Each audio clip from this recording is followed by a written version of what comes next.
Chapter 571. Nongju from the South Sea Purple Bamboo Forest is here to pay a visit. Nongju stood in front of the door and introduced herself. She didn't care if the people inside agreed or not. She pushed the door open and went in. As soon as she went in, Guan Zhongkai and Yulan both bowed and said, "Nice to meet you, Mr. Nongju." Nongju waved her hand, and her eyes fell on the back of the figure at the window.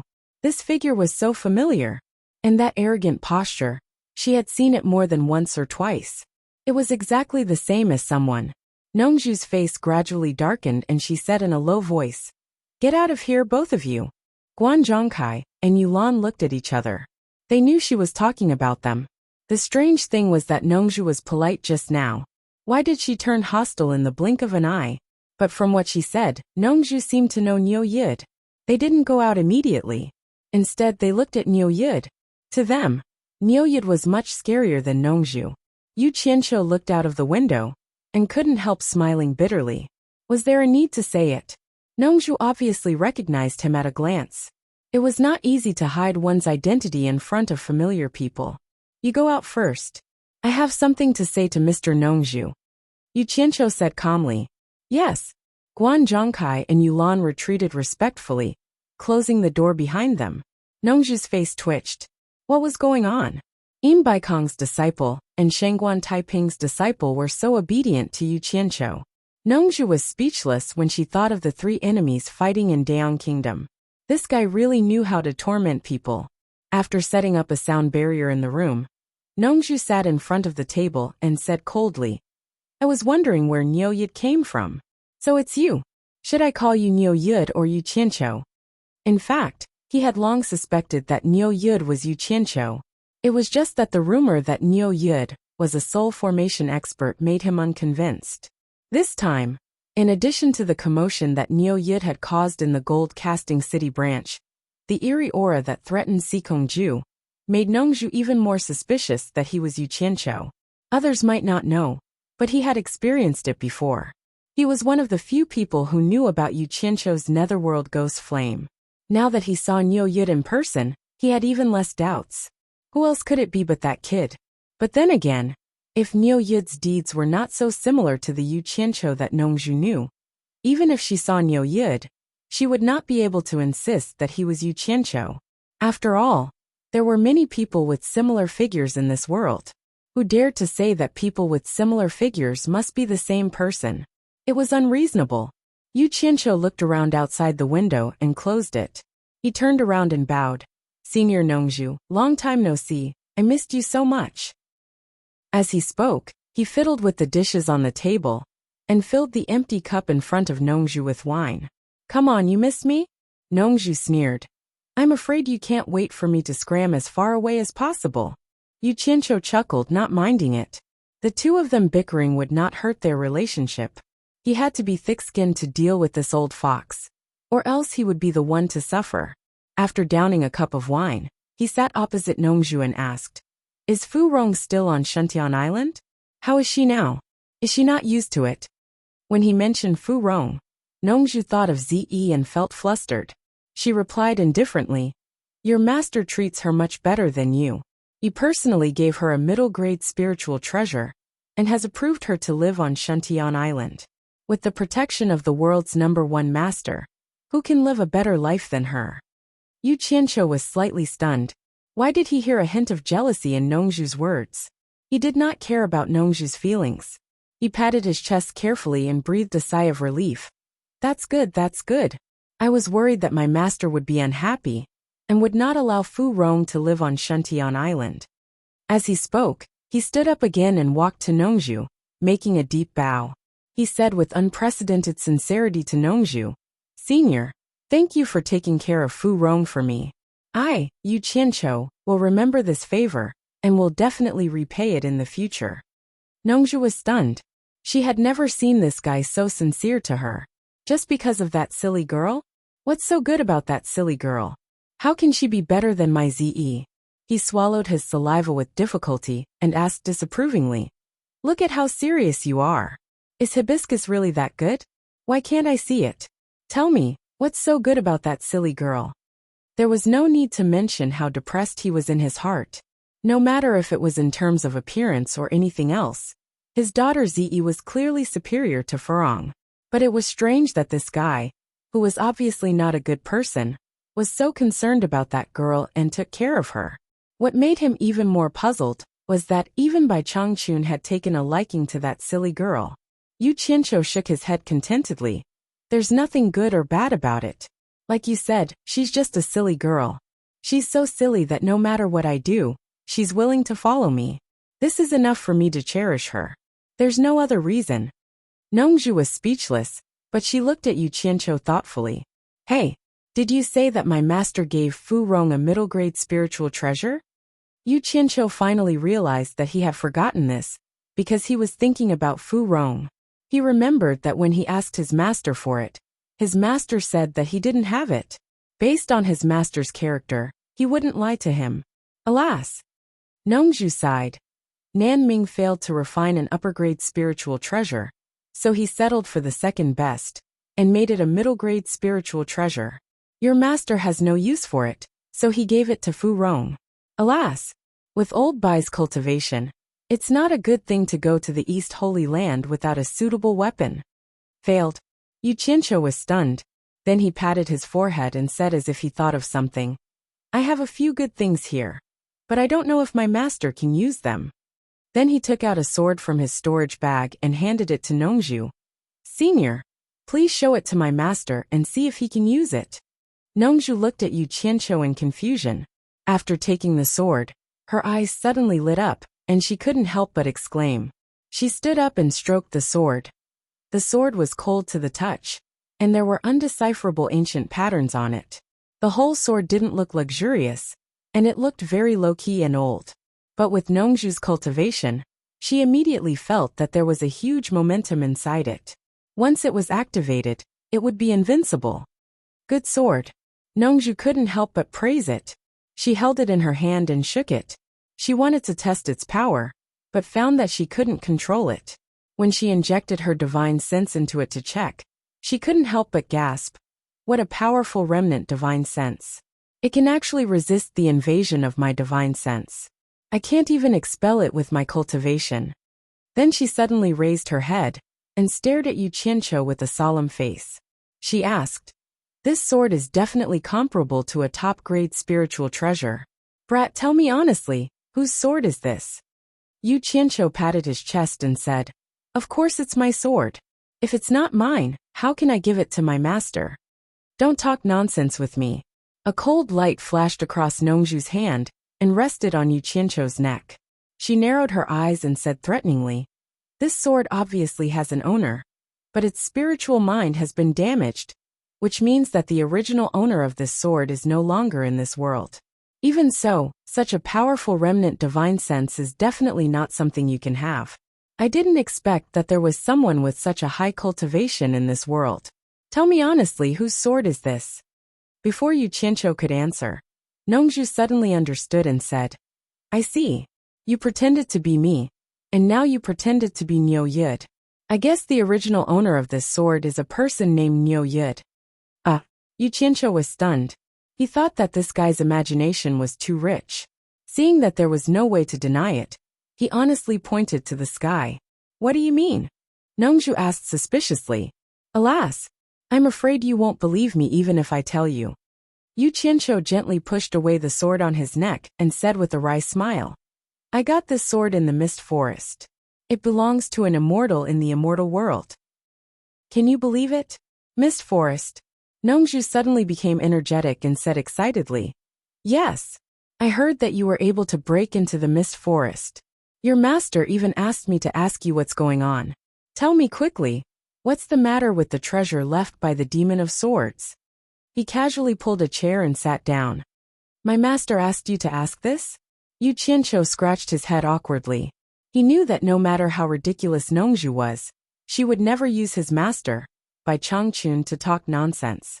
It was most likely that his master really asked him to ask.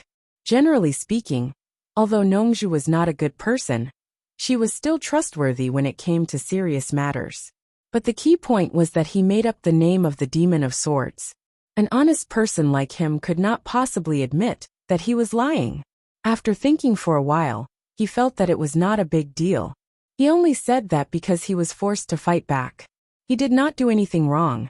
Hence, from the moment he was hunted down to the moment he charged into the misty forest, he recounted everything he had seen and heard.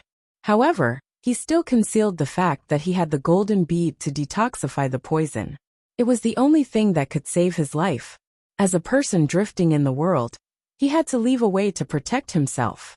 Yu Qianqiu described the process of being chased as extremely miserable. It was simply a path of blood and tears. It was as pitiful as one could imagine. In the end, he was forced into a dead end and risked his life to break into the horrifying mist forest. Nongzhu was sometimes moved, and sometimes her eyes were filled with murderous intent. Just imagine, if he was not forced into a dead end, who would dare to take the risk of breaking into the mist forest?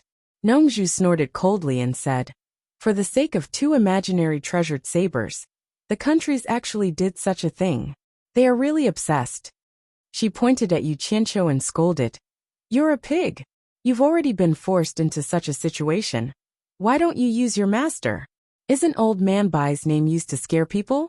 Let's see who dares to touch you." Chapter 572. Mother *Ker. You make it sound good. You know I'm Bai Changchun's disciple. When have I ever scared you? Yu Qianqiu cursed silently. But he said proudly, "They're just a bunch of scums. There's no need to bring up my master." Nongzhu couldn't help looking at his arrogance. She thought to herself, like master, like disciple. Although this kid's character is not good, he is similar to Bai Changchun in some ways. No wonder old Bai accepted him as his disciple. When she heard Yu Qianqiu say that he killed more than 2,000 cultivators without even blinking, Nongzhu was even more shocked. Nongzhu secretly clicked her tongue. Old Bai was indeed cruel and merciless. Nongzhu was dumbfounded and shook her head in disbelief. The legendary Immortal Ascension stage is in the Mist Forest. Unbelievable. So the colorful fog is called the soul-transforming smoke. Even an immortal can't resist it. It's really vicious. By the way, why aren't you afraid of the soul-transforming smoke? Who knows? If you ask me, who should I ask? Yu Qianqiu picked up his chopsticks and ate happily. With food in his mouth, he stammered, "I guess it has something to do with the skill I'm practicing. My master said that the skill I'm practicing is the most sacred skill between heaven and earth. It's just the soul-transforming smoke." The most sacred skill between heaven and earth? Nongzhu's face was full of envy. She carried the sword on her shoulder and said patiently, "Yu Qianqiu, what's the name of your skill? Can you show me your incantation?" "You can ask my master. I can't make the decision." Yu Qianqiu smoothly mentioned Bai Changchun. Nongzhu was speechless. However, her eyes were fixed on the fine steel bracelet on Yu Qianqiu's left wrist. Yu Qianqiu threw the sword into his storage bag. His body flashed. Before he knew what was going on, he found that the bracelet on his wrist was gone. He immediately roared, "Nongzhu, what are you doing? Give it back to me." Nongzhu turned a deaf ear to him. She took the bracelet and injected her divine sense into it to check it. Then she clicked her tongue and said, "You are so lucky. There are treasures everywhere. Oh my God! A storage bracelet used by an immortal. This was probably the only one in the world. Good stuff, good stuff. By the way, what about the things inside? Where did you hide it? Take it out for me to see." Yu Qianqiu smashed the chopsticks in his hand on the table and snorted, "Show you? If you snatch it away, who am I going to ask for it? What are you talking about? Am I that kind of person? Take it out and let me have a look. I've seen a lot of things in my life. I'm just short of immortals." Nongzhu winked at him. However, his eyes were darting around Yu Qianqiu's body, as if he was looking for a place to hide something. Recalling the scene of Yu Qianqiu taking out the sword from the storage bag, he dashed over without hesitation and grabbed the storage bag. However, after shaking it out for a long time, there were only a few spiritual stones. Nongzhu was stunned. "Don't tell me you've hidden a few more storage bags with you? I'm afraid that I'll meet someone like you who hides all the valuable things." Yu Qianqiu stretched out his hand in disdain. "Give me back the bracelet. Why are you so stingy? You've hidden a lot of treasures, but you don't need this. Give it to me to play with for a while. I'll give it back to you when the time comes." Nongju played with the bracelet fondly and put it on his wrist. He was quite satisfied with it. To be honest, he really liked it. Other than being an item from the immortal realm, it was really practical. Which cultivator wouldn't like such a large storage space? Give it back to me when the time comes? He didn't know how long he would have to wait. Yu Qianqiu looked at him coldly and said indifferently, I can give it to you, but you have to give me something in exchange. I heard from Ze that the purple bamboos in the South Sea purple bamboo forest can produce spiritual energy. I want half of them. What? Nongju suddenly realized and said, No, not even one. Humph. I knew that you love bamboo as much as your life. Yu Qianqiu raised his eyebrows and said, Now you know who's stingy. I'm giving you treasures from the immortal realm in exchange for your bamboos. I'm at a disadvantage, but you won't even give me one. Nongju smiled embarrassedly and touched the bracelet on his wrist. He suddenly sighed and said, It's not that I want it. I just want to find a unique treasure for Ze as a dowry. Yu Qianqiu looked at his lonely face and knew that he didn't seem to be lying. He opened his mouth and was stunned for a while. Then he asked curiously, As a dowry for Ze? Is Ze going to marry someone? Who is she going to marry? Which family does she belong to? How can she be liked by you, Mr. Nongju? Tell me and see if I know her or not. If I don't know her, at least let me know in advance, so that I won't offend my own people. Bang! Nongju banged the table and shouted, It's none of your business who she marries. F***ck. You snatched my stuff and still turned against me. Yu Qianqiu was also angry. He banged the table and shouted even louder, It's none of my business? Give me back the bracelet. Why should my treasures be used as a dowry for your daughter? What kind of logic is this? Who cares about your treasures? Even if you give me 10,000 treasures, they can't compare to my Ze. Nongju's face was livid, and he threw the bracelet on his wrist. Yu Qianqiu caught it with one hand, and his arm became numb. He gritted his teeth and put the bracelet back on his wrist.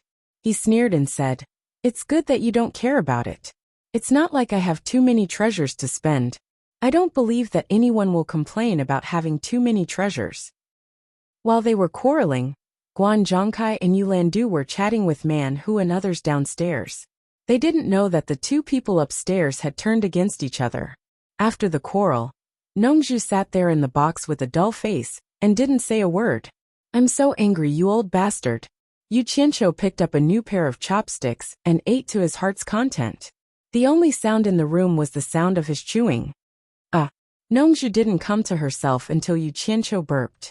She looked at Yu Qianqiu helplessly and said, Yu Qianqiu, tell me the truth. What do you think of the man in purple? F***ck. She's not marrying me. It's none of my business whether he's good or bad. Yu Qianqiu licked the grease on his mouth and put down the chopsticks. He looked at Nongju and shook his head. He thought, This old handsome guy has the syndrome of marrying off his daughter. I won't argue with you, a patient. He picked up the tea and poured it into his mouth. He rinsed his mouth and flushed the residue in his mouth into his stomach. He tilted his head and thought silently. Nongju looked at his rude and uncultured look, and she hated him a little. She imagined that she had been elegant in the cultivation world all her life. At the end of the day, she met such a guy. It was karma. Yu Qianqiu thought for a while. Suddenly, he stretched his head and said suspiciously, Is Ze really going to get married? Why didn't I hear anything about it before? Well, a grown girl can't be kept at home. I can't keep her for a lifetime. Nongju nodded slightly and then asked expressionlessly, You seem to care a lot about Ze. Why? What do you think about her getting married?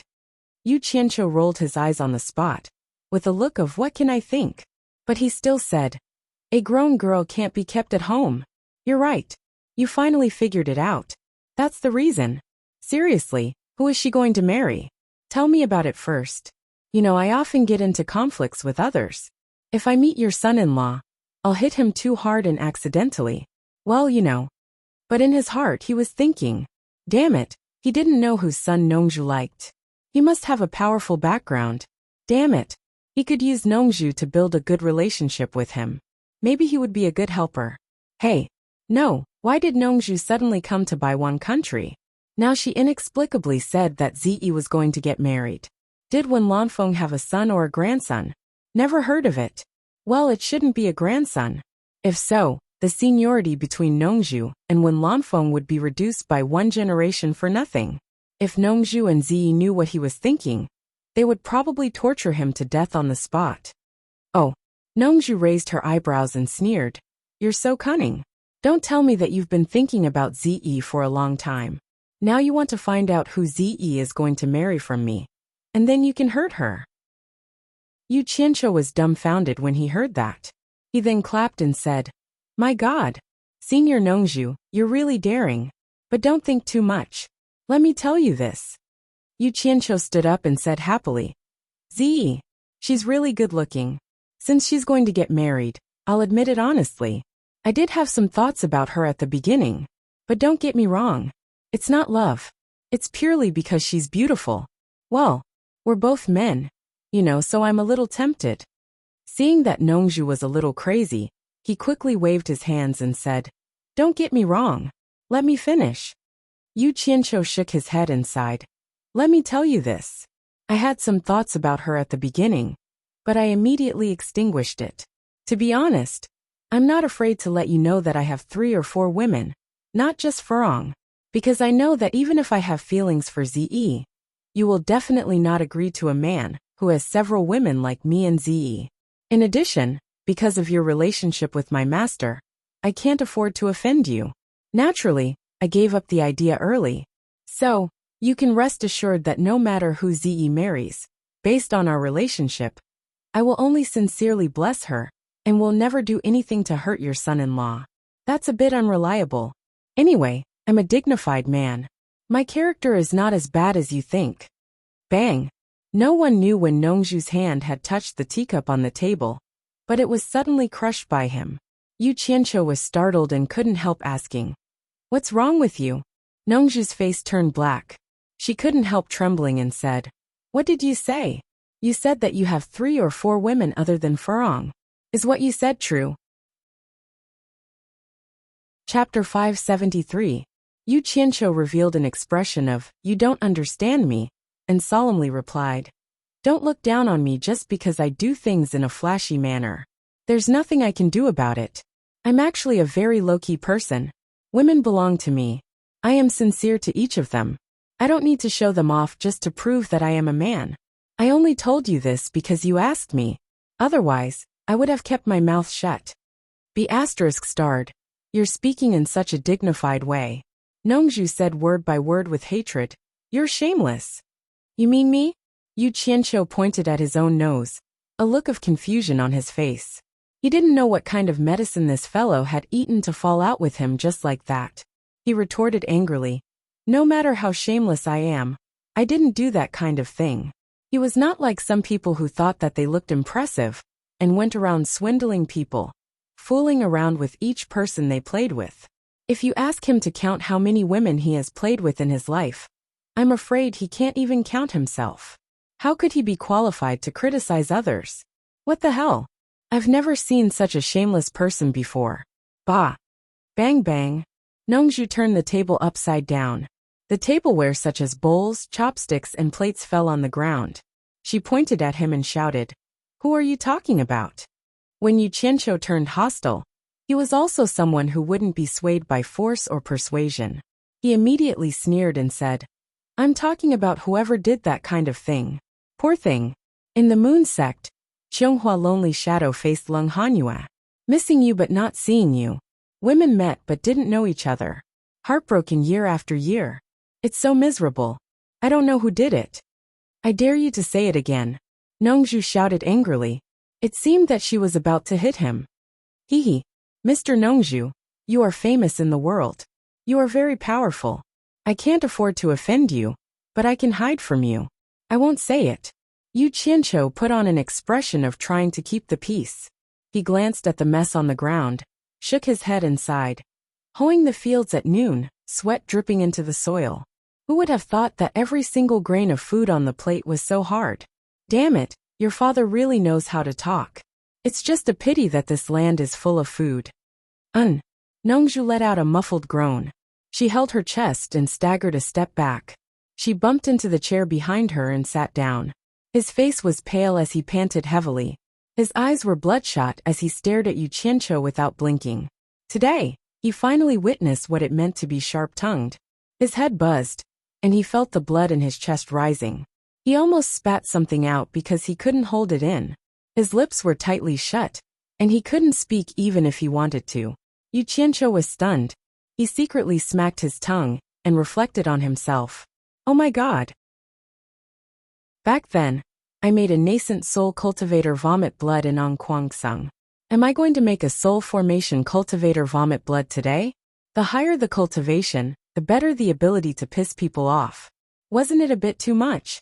After all, he was not an outsider. But he shouldn't have gone too far. He also understood that people who had reached such a high level of cultivation would have opened up all the blocked meridians long ago. It was a small matter for them to be injured. But once they were so angry that they vomited blood, it would be a big problem. They were even more terrible than ordinary people. If their qi and blood were in disorder, their meridians would be damaged. It was not much different from being possessed by the devil during cultivation. It would take a long time to recuperate if it was light. But if it was heavy, their cultivation would be destroyed. It was not a joke. Don't be angry. If you want to scold me, I'll let you scold me. I won't fight back when you hit me or scold me. Yu Qianqiu sincerely admitted his mistake. Then he asked weakly, Are you all right? Nongzhu's hand that had just been put down pressed on his chest again. His chest was rising and falling rapidly. He quickly closed his eyes, put his hands in his dantian, and silently ran his qi to regulate his breath. How could he be angry like this? Yu Qianqiu was so shocked that he covered his mouth immediately. He was afraid that he couldn't help but say something else.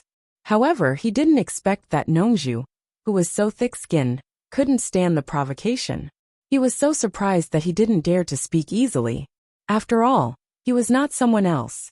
If something bad happened to him, because of his anger, he couldn't explain it when he went back. After a long time, Nongzhu's flushed face gradually returned to normal. He slowly breathed out and opened his eyes. He stared at Yu Qianqiu, who was standing there obediently for a while.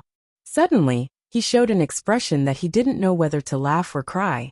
He sat there alone, shaking his head and giggling. He had never thought that someone could actually anger him to this extent. Good Lord! Every word was like a knife, piercing the soft spot. It was really a deep attack. Even his cultivation at the middle stage of Huashan realm almost couldn't bear it. Who would believe it? His smile didn't matter, but it scared Yu Qianqiu. Was he so angry that he became stupid? That would be a big sin. Yu Qianqiu was a little scared and asked carefully, Senior Nongzhu, are you okay? He asked the question 3 times, but he was still giggling. He was completely panicked. He flashed over and grabbed Nongzhu's wrist to check his body. Bang! Nongzhu slapped his hand away, stood up, and scolded him fiercely. What are you doing? You want me to die early, don't you?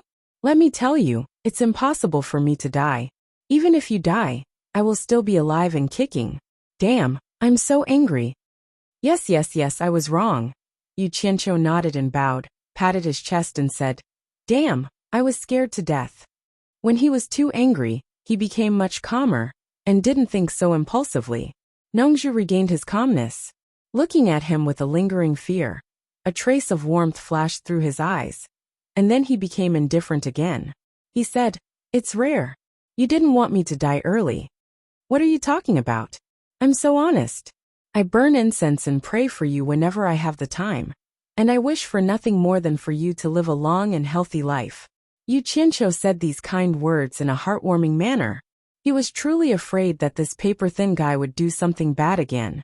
Now he found that Nongzhu's mental age was really different from his actual age. Wasn't he being childish? Stop. Nongzhu was angry and funny at the same time. She said, You are so busy, and you still have time to burn incense and pray for me? What were you doing just now? Yu Qianqiu wanted to defend himself, but he was worried that Nongzhu would be irritated again. So he swallowed his words and corrected himself. He said, Yes.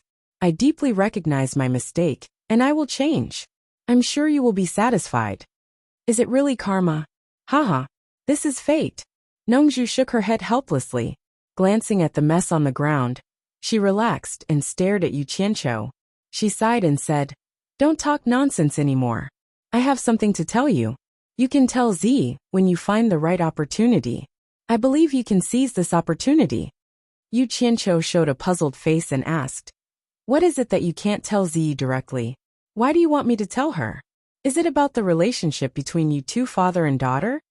Nongzhu shook her head sadly and said, "It doesn't matter whether Z recognizes me as her father or not, because I didn't really fulfill my responsibility as a father. I'm really ashamed of her. You can tell her that her father's name is Xiaoyao, and I, Nongzhu, am just her teacher. What I want you to tell her is the past of her father, Xiaoyao, and her mother, Qionghua Fairy. She has the right to know this. I can't hide it from her forever." Yu Qianqiu's eyes lit up. It was interesting to gossip about a handsome man and a beautiful woman. However, seeing Nongzhu's unprecedentedly lonely expression, he had to restrain himself so as not to irritate her again. He nodded and said, "I will try my best to live up to your trust. It was a beautiful day. We met in the green mountains and clear waters, and we fell in love at first sight. Everything seemed so beautiful, and I really fell in love with her. However, such a beautiful beginning couldn't end well, which was beyond my expectation." Nongzhu's handsome face was full of confusion about the past. He traveled across time and space and slowly told the story of the past that had been covered in dust. Some things are destined, and you can't avoid it even if you want to. It turned out that Nongzhu really fell in love with Qionghua Fairy at first sight. He didn't just play with her like other women, but really wanted to be with her forever. Therefore, he planted the crystallization of their love in Qionghua Fairy's body. Otherwise, with his cultivation, how could Qionghua Fairy get pregnant so easily? In fact, from the beginning, Nongzhu knew that Qionghua Fairy was a cultivator and thought she was an individual cultivator. However, with the latter's cultivation, she couldn't tell that Nongzhu was also a cultivator. Since Qionghua Fairy didn't mention her identity as a cultivator, Nongzhu didn't tell her either. At that time, Nongzhu was blinded by blind love. He only hoped that they could be equal and didn't want to compete with each other. Therefore, he didn't tell her that he was a master in the Huashan realm. He didn't want to scare Qionghua Fairy more or less. After going through the long life of mortals, he was used to seeing too much deception and was somewhat tired of it. He just wanted the love between them to be purer and less distracting. He thought that maybe Qionghua Fairy also thought the same, so she didn't tell him that she was a cultivator. He thought that with their relationship, it would be a great surprise when they told each other the truth, because the love between the two of them would not be limited by their lifespans and be too short. Just think about it. How could they not be pleasantly surprised? Nongzhu had already thought about it. Once they knew each other's cultivator identity, he would take Qionghua Fairy back to the South Sea purple bamboo forest and live a carefree life. After Ziyi was born, Nongzhu was overjoyed. But at this time, Qionghua Fairy suddenly told Nongzhu that she was a cultivator. She was a disciple of the Moon Clan. Nongzhu didn't care about her identity. With her cultivation, she could take away a disciple from the Moon Clan, and no one would dare to stop her. But what Qionghua Fairy wanted to say was that apart from being a disciple of the Moon Clan, she was also the successor of the next leader of the Moon Clan. Chapter 574. What surprised Nongzhu even more was that the Moon Clan had a secret that they didn't tell outsiders. All disciples of the Moon Clan could have children outside, but if their daughters were talented enough to cultivate, they had to bring them back to the Moon Clan and cultivate under the Moon Clan. If it was a son, the Moon Clan wouldn't accept him. It was better to let the man carry on the family line, because the Moon Clan never accepted male disciples. Qionghua Fairy felt guilty and told Nongzhu that she was going to bring her daughter back to the Moon Clan to cultivate. She asked Nongzhu to find another wife. As for her, she was going to continue the Moon Clan sooner or later. She couldn't spend the rest of her life with an ordinary person like him. One could imagine how angry Nongzhu was at that time. He had lived a carefree life among the flowers for half of his life, and it was not easy for him to settle down and give his heart to her. He did not expect this to be the result. She felt like she was cheated. Plus, With her cultivation and status in the cultivation world, how could she allow her daughter to cultivate in a small moon clan? That was the biggest joke in the world. With her cultivation of the soul formation state, she couldn't teach her daughter better than a small moon clan. Plus, Nongju couldn't let her daughter follow in the footsteps of her mother. Nongju didn't care about the leader of the moon clan. Nongju wanted to kill her way to the moon clan and raze the entire moon clan to the ground. But thinking about it, she felt that it would be too easy for Chionghua Fairy. She lied to her so badly. If a man who didn't fall in love easily found out that he was cheated after falling in love, the consequences would be terrible. Plus, he was a very powerful and capable man. Nongju was determined to let Chionghua Fairy taste the feeling of being cheated. She would regret it for the rest of her life. Chionghua Fairy knew that Nongju wouldn't be happy if she did that. However, her daughter was in her hands and Nongju couldn't take her away. She kept persuading Nongju, saying that it was for her daughter's good, and that she didn't want her daughter to be like him, an ordinary person for the rest of her life. Nongju only sneered at that time, but she didn't expect that Nongju was a legendary cultivator of the soul formation state. It would be easy for her to take her daughter away from her. Therefore, on a sunset, the viburnum flower fairy had just gone out to grab something and turned around. When he came in again, he found that his daughter, who had just been placed on the bed, was gone. She immediately guessed that it was Bamboo, so she looked around. However, it was impossible for her to find Nongju with her cultivation. Since then, the Jade Flower Fairy had never seen the man called Xiaoyao again. Her infant daughter also disappeared with him. Nongju naturally brought her daughter back to the purple bamboo forest and taught her carefully. From then on, the Southern Sea Purple Bamboo Forest had a female disciple called Zi. For the sake of her daughter, Nongju completely gave up the habit of flirting. Of course, Jasper Flower Fairy also played a part in it. She had broken his heart completely, and he had learned from her painful experience that he would never touch another woman again. Yu Qianqiu was dumbfounded. He opened his mouth wide and didn't know what to say. So there was such a hidden story. It took him a long time to come back to his senses. He swallowed his saliva, scratched his stiff chin, and looked at the absent-minded Nongju speechless.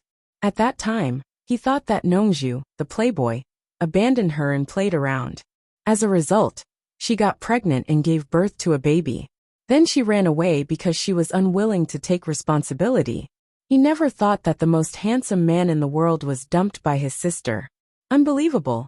Thinking back, Yu Qianqiu couldn't help but smile bitterly. No wonder Nongju asked him to find a chance to tell Ziyi about it. Thinking about Ziyi's strange life, how could Nongju tell her? Even if he told Ziyi, he would have to find a time when Ziyi could accept it. Damn it! Would Ziyi take things too hard and say that I'm talking nonsense and fight with me? What? No way. In this case, it would be more appropriate to let Ziyi's future husband tell her. Why did she come to me? She was trying to hurt me. Yu Qianqiu pinched his chin, and his face twitched. Ahem. That. Senior Nongju, I think. Nongju slowly turned around and said, What do you think? Yu Qianqiu scratched his head and smiled bitterly. I think that this kind of words. I think Ziyi's closest person should tell her. Think about it. No one else can find a good chance for Ziyi to accept. Only the person closest to her can find a chance. Don't you think so? For example, the man Ziyi is going to marry, right? It doesn't seem appropriate for me to tell her. To be honest, I'm a little scared. Let's see then. Just keep this in mind for now. By the way, Nongju sneered and said, The man Ziyi is going to marry also has 3 or 4 women. I'm a little worried. I'm afraid Ziyi will be wronged in the future. What do you think I should do? Damn it. Why don't you just let Ziyi marry me? Don't let the goodies flow to others. Yu Qianqiu cursed in his heart. But thinking about it, maybe in Nongju's eyes, his future son-in-law was one of his own, and he Yu Qianqiu was an outsider. Thinking about it, he was a little angry. He immediately patted his chest and said, That's easy. As long as you say it, I'll find a way to do it for you. It's just 3 or 4 women. If you want to kill me, just say it. I promise you'll do it without anyone knowing. Your son-in-law will never suspect you. She wanted him to stay by Ziyi's side, and live an honest life. If he dares to marry me in the future, as long as I know it, I promise I'll make Ze unique. If he keeps doing it, I don't mind making him a eunuch. The corner of Nongju's mouth twitched. She smacked her lips and said, I believe you. You're the best at doing this kind of thing. It won't be a problem for you. Her words made Yu Qianqiu a little unhappy. What did she mean by, I'm the best at doing this kind of thing? He curled his lips and said, Senior Nongju, I never do this kind of thing. Only when you say it, I'll do my best. This is called keeping promises and valuing credibility. Forget it. It's fine as long as you have the heart. Nongju waved her hand and asked, If I want to marry my daughter to him, should he give me a betrothal gift first? How much do you think I should accept to marry my daughter to him? Yes. Yu Qianqiu nodded and said, You're kidding. Mr. Nongju is famous in the cultivation world. Your daughter is even more precious than him. How can the betrothal gift not be enough? By the way, is your future son-in-law rich? Nongju thought for a while and said slowly, Rich. There are many treasures. Any one of them is a rare treasure. But that guy is a miser. I'm afraid it's a little difficult for him to take out a big gift. Any one of them is a rare treasure? Yu Qianqiu's eyes lit up, and he swallowed his saliva with difficulty. He couldn't stop clicking his tongue in his heart. I knew it. The son-in-law that Nongju likes must be from a powerful family. I don't know who he is. If I want to build a relationship with him in the future, even if he's a miser, I'll pluck some of his feathers. F*ck, Yu Qianqiu said indignantly. The richer a man is, the more stingy he is. He doesn't even want to give a big gift to his wife. It's reasonable for a poor man like me. Why won't he give a big gift even if he has money? How can you swallow this? Tell me who the bastard is. I'll avenge you sooner or later. He had already begun to plan in his heart.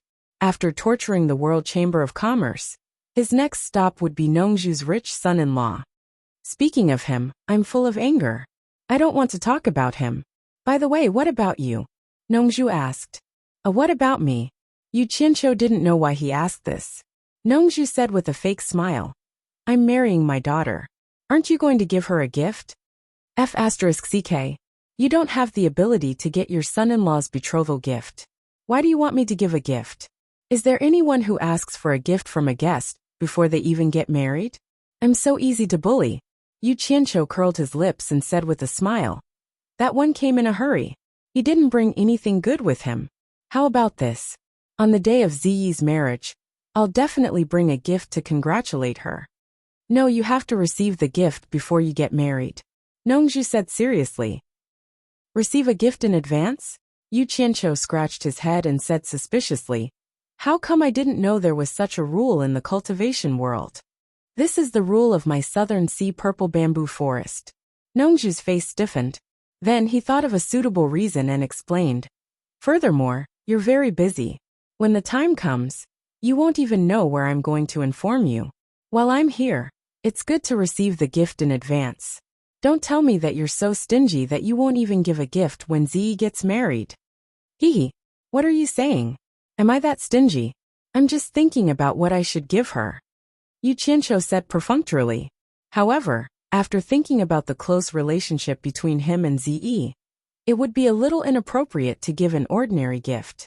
Subconsciously, he touched the storage bag on his waist and found that it was gone. Only then did he remember that it was taken away by Nongju and was lying on the ground. Nongju had already checked it. If he took something out from it, it would be a little inappropriate. So, he smiled at Nongju and put one hand into the clothes on his chest. He pulled out another storage bag from under his armpit. Nongju's eyes twitched. She thought to herself, there's another storage bag on her body. Yu Qianqiu reached into his storage pouch and pulled out a sword with simple and unadorned patterns. He held it in his hand and examined it. But then his regretful expression turned resolute. He said straightforwardly, this sword is the same style as the one I gave to my master. They're both treasures of that immortal. Since Ziyi is getting married, I have nothing to say. I'll congratulate her with a generous gift. Senior Nongju, you won't say that I'm stingy, will you? As he said this, he held the sword with both hands and handed it over. I sincerely wish Ziyi a happy life. Nongju's eyes lit up. She took it and touched it. As expected, it was not inferior to the one she gave to Bai Changchun. She couldn't help but praise, "Good sword." Then, she nodded with satisfaction and said, "You still have a conscience." Chapter 575. Hehe. The gift is too small. As long as you are satisfied. Yu Qianqiu laughed happily. He didn't realize that he had sold himself. Nongju sheathed her sword, and inexplicably felt relieved. It was as if the courage that had been on her shoulders had finally been removed. She looked at Yu Qianqiu again, and thought of the day when Ziyi bullied him, on Shentian Island. She suddenly felt refreshed. Can't catch you? Someone can. You will suffer in the future. Yu Qianqiu suddenly found a strange smile on Nongju's lips. His heart skipped a beat, and he immediately became alert. Is she using Ziyi's marriage as an excuse to cheat me of my treasure? That's too shameless. So he asked suspiciously, "What are you laughing at? Are you using Ziyi to cheat me of my treasure?" "Cheat your head. Will I cheat you with Ziyi's life?" Nongju scolded. She felt angry and funny looking at this guy. No matter how cunning he was, he would still have a blind spot when thinking about problems. This guy's EQ was extremely low. As for his low EQ, Yu Qianqiu had actually discovered it himself. Since his previous life, he had been living in deception and killing. He didn't have the mood to play romantic and delicate love. Saving his life was the first priority, although he had met many women, and it was common for him to play around with them. He could tell whether a woman was good or bad at a glance. However, he had no experience in serious love. Later, he made a name for himself, and had a position in Jianghu. In addition, the women he met at that time were quite realistic. Therefore for him, no matter how beautiful a woman was, she was still an animal on the bed. Talking about love with them? He was either talking nonsense or courting death. Because he had no experience in this aspect, and this life was the fate of his previous life, he was still fighting and killing. Therefore, the women he found in this life were as simple and kind as possible. Because he felt that it was too tiring to play mind games with his woman, and he didn't have the energy to deal with it. He had chosen Furong, Wu Lixue, Chu Ping'er, and Bai Suzhen, who had been silently sacrificing herself for him. It wasn't a spur-of-the-moment decision. He had thought it through. Among the three women who had a romantic relationship, only Chu Ping'er had a complicated life experience. However, it was a dream that led him to join the cultivation world, and he instinctively wanted to protect this dream. As for Furong and Wu Lixue, they were two simple and pure women. So what if he said they were stupid? In short, he liked them very much. Wasn't Bai Suzhen the same? She was a woman who only knew how to treat him well. It was also because of these women, who did not hold him back, that he could do whatever he wanted in the cultivation world without any worries. In fact, the reason why he didn't bring the women together was because he was worried that they would clash and cause trouble for him, and he didn't have time to deal with them. After all, women were also human beings. Who would be willing to share the same man with others? In such a contradictory situation, he could only take one step at a time. If he had to blame someone, he could only blame himself for being a bit fickle. Every time he thought about it, he would tell himself that it didn't matter if he had a low EQ. He would try his best to treat them well. Definitely. Of course, a low EQ didn't mean that he was an idiot. For a woman like the enchantress who dared to love and hate openly, how could he not know her feelings? However, some things were difficult for him to accept. It was really difficult, and it was better for him to avoid it. Hehe. I was just saying. I didn't mean anything else. Don't be angry. Hearing Nongju's scolding, he agreed with a silly smile. It was true. Nongju would not cheat others with Ziyi's life. Otherwise she would not be Nongju. It seemed that Ziyi was really going to get married. What a pity.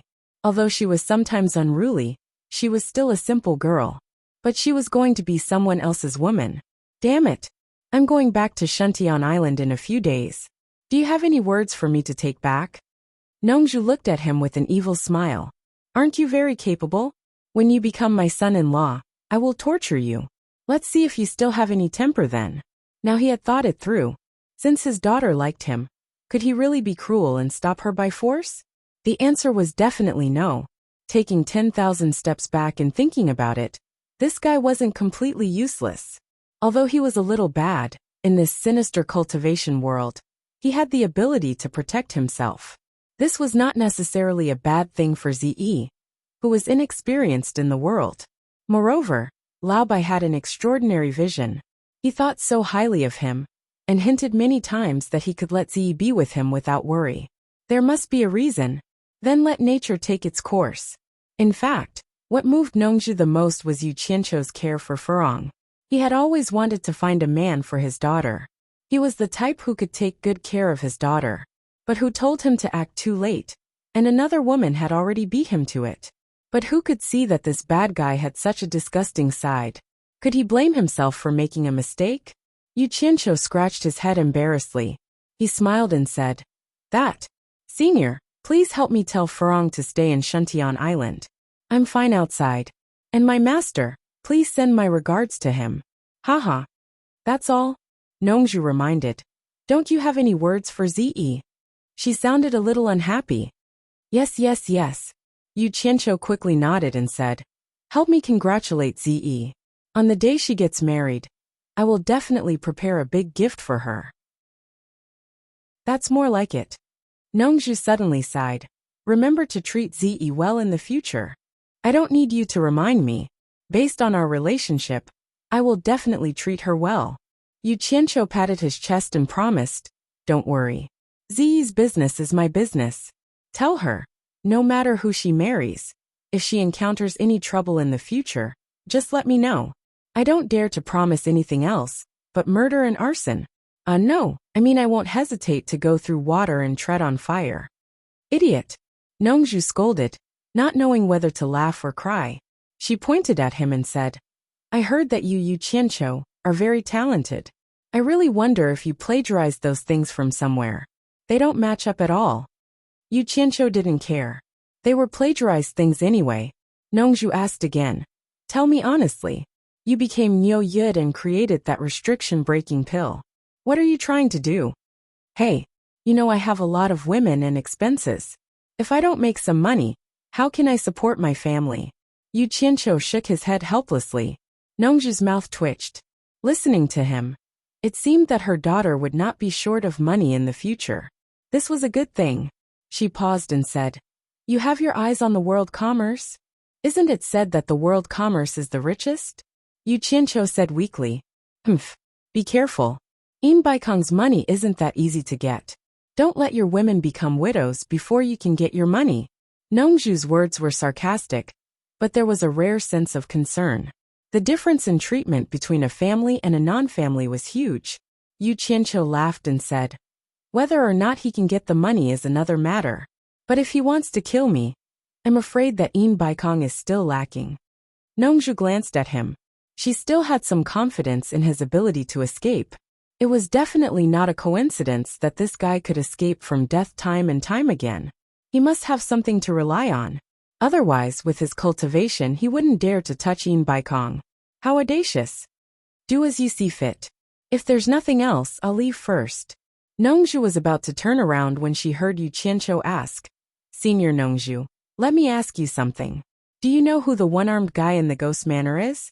Also, I saw a mysterious masked woman in the ghost manor. The one-armed old man was very respectful to her. Nongzhu asked casually, you met both of them in the ghost manor? Yes. Yu Qianqiu nodded and said, I feel that the one-armed old man is a spirit-severing master. But he was very respectful to the masked woman. Could it be that she is also a spirit-severing master? Yes, both of them are spirit-severing masters. Moreover, both of them are people with great backgrounds. Speaking of which, they are related to your master. Nongzhu explained. The one-armed old man is called Li Duxing. Like his name, he was a loner in the cultivation world, and never had any contact with anyone. That woman should be Lu Yanqing from the Lingfang Valley. The most beautiful woman in the world, Lu Yanqing. Yu Qianqiu showed a trace of regret. It was a pity that he didn't see her face at that time. Then he was slightly taken aback. He had dragged third brother Xian into the picture.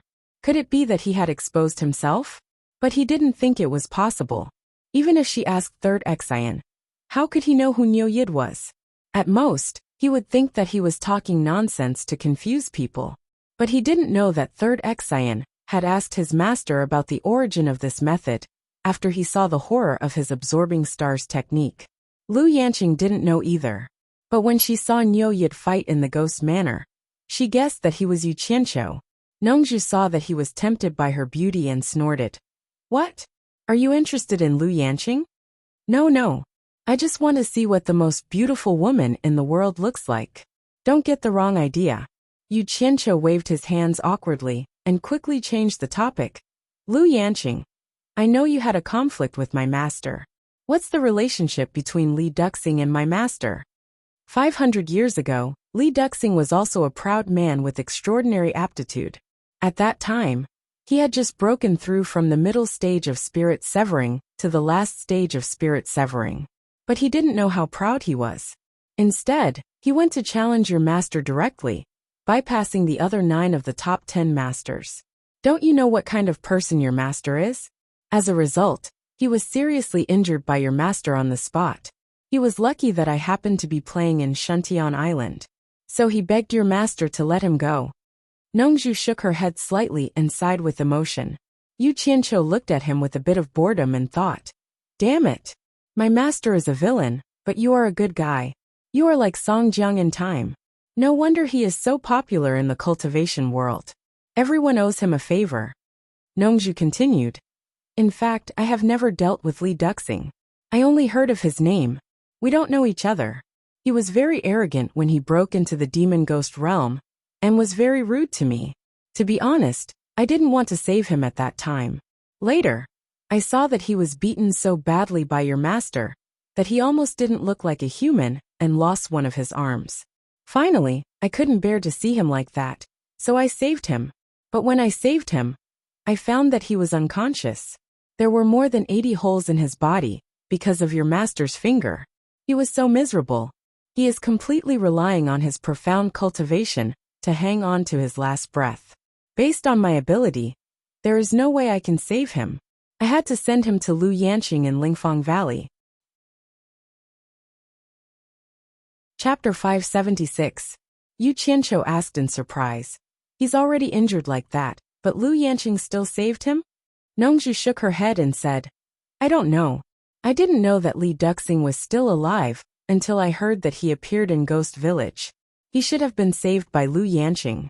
With an injury like that, I reckon that other than Lu Yanqing's wonderful hands, no one else would be able to save him.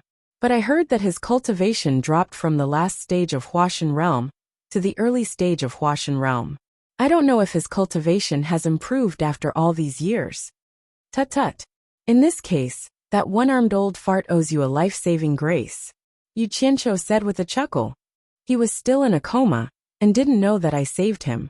What's more, I didn't contact him, and I don't want him to owe me anything. When I handed him over to Lu Yanqing, I told Lu Yanqing not to tell him that I saved him. I think Li Duxing doesn't know about it. Nongzhu said lightly. Oh. Yu Qianqiu made a long oh sound, which seemed to say, I didn't know that you are so noble and unquestionable. You did a good deed without leaving your name. Nongzhu ignored his sarcastic tone and reminded him. So many years have passed. I don't know what Li Duxing thinks about what happened that year. Be careful when you meet him in the future. Don't let him know that you are Bai's disciple. If he still holds a grudge against you, I'm afraid he will hurt you. I see. Yu Qianqiu nodded. Suddenly, he frowned and seemed to think of something. He asked seriously, what's the relationship between you and Wen Lanfeng?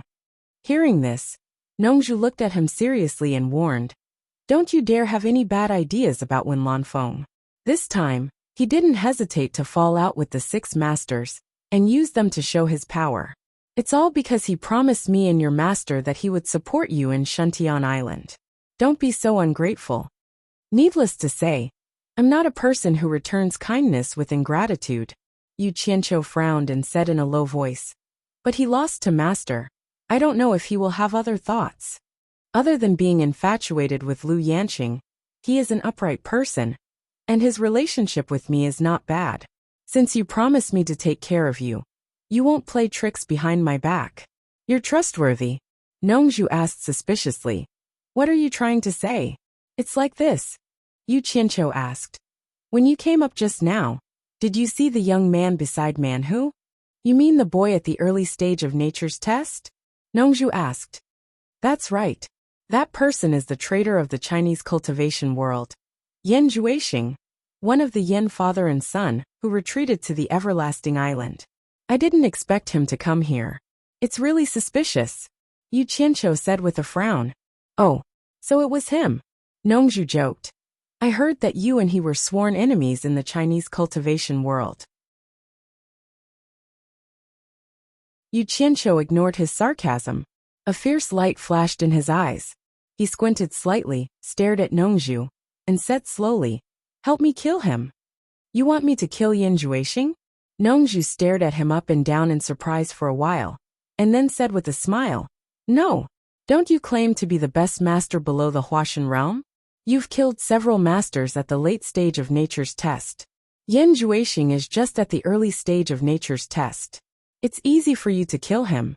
What's more, I heard that Yan Juexing was defeated by you when he was in the Chinese cultivation world. He should be no match for you. Why do you want me to help you kill him? It should be a kind of intuition. I don't know why, but I always feel that he will be a great disaster if he stays, and we must eradicate him as soon as possible. By the way, I remember something, Yu Qianqiu asked.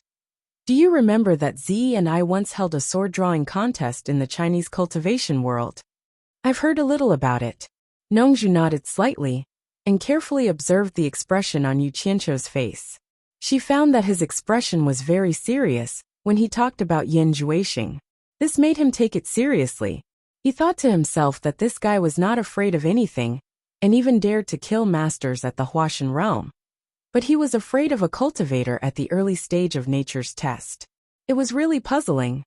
You also know that the two swords were condensed by the ghost fire of the netherworld. During the sword-drawing contest, one of Manhu's junior brothers was killed by the black fire. But do you know how evil Yan Juexing is? Yu Qianqiu still had some lingering fear when he thought of the scene at that time. Yan Juexing's extremely cold eyes. After a pause, he continued. That guy is not afraid of the black fire, and he even inhaled the evil spirit released by the black fire as oxygen. And that pair of eyes, oh my God, are those still human eyes? Damn, they are so evil. Z also saw it at that time. You can ask her if you don't believe me. There is such a thing. Nongzhu was also shocked. Others did not know the power of the black fire, but she had personally entered the 9th Netherworld cave and the Sea of Netherworld. Even though she was at the middle stage of Huashan realm, she did not dare to stay in front of the Sea of Netherworld for too long. She naturally knew how powerful the black spirit released by the black fire was, especially the black wind blade condensed by the black spirit, which was one of the biggest obstacles to the 9th Netherworld cave. But Yan Juexing was only at the early stage of nature's test. He was not afraid of the ghost fire of the Netherworld, and he could even absorb the black spirit. Even Bai Changchun was afraid of it, but he was not afraid of it. It would be strange if Nongzhu was not shocked. Yu Qianqiu snorted fiercely. I don't care how evil he is. It is better to eliminate the root of the problem than to nip it in the bud. With my cultivation, I can't find a chance to do it now, otherwise I would have done it long ago. So please help me get rid of him as soon as possible. A ruthless and ruthless character was revealed without a doubt. Nongzhu was stunned by his look. She thought, Old Bai is cruel and merciless, but this guy is not only cruel and merciless, but also fierce and unscrupulous. Where did he learn all these? I can't help you with this. Nongzhu shook her head slowly and said, Yan Juexing is one of the main figures in the war against the Huasha cultivation world with the support of various countries. I promised them that I would not interfere in the war between them and the Huasha cultivation world. Once I help you kill Yan Juexing, I will break the promise I made. Yu Qianqiu stamped his feet in exasperation and said, Hey, why are you so pedantic? I didn't ask you to do it openly. You could have killed him secretly. With your cultivation, killing him would be a piece of cake. If you did it secretly, no one would know it was you. Go to hell as far as you can. Nongzhu was a little embarrassed and said, Do you think I am like you? I do things by hook or by crook. I will definitely keep my promise to others. This is my bottom line as a person. Yu Qianqiu was speechless for a while.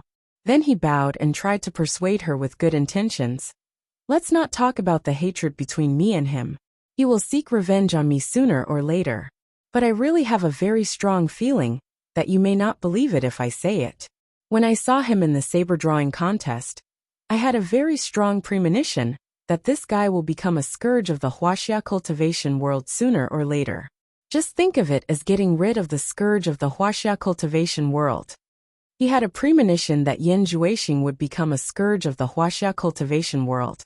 And Yan Zhuixing had a premonition that he would meet him in Baiwan country. I don't know whether these two guys are telling the truth or not. Anyway, it is a little mysterious. Nongzhu snorted and smiled. This guy is fooling me again. He obviously wants to use me to get rid of the dissidents, but he uses a premonition as an excuse. If he wants to fool me, he should find a better reason. I think you will become a scourge of the huaxia cultivation world sooner or later. No, you are already a scourge of the huaxia cultivation world. Wherever you go, there will be chaos and no peace. Even if what you said is true, I will not break my bottom line. Nongzhu shook her head unmoved. F*ck, Yu Qianqiu couldn't help swearing. But he was still not reconciled. He rolled his eyes and said, Wait, since you have a good relationship with Wen Lanfeng, there is something I have to remind you. If you have something to say, just say it. Don't beat around the bush. Nongzhu said impatiently.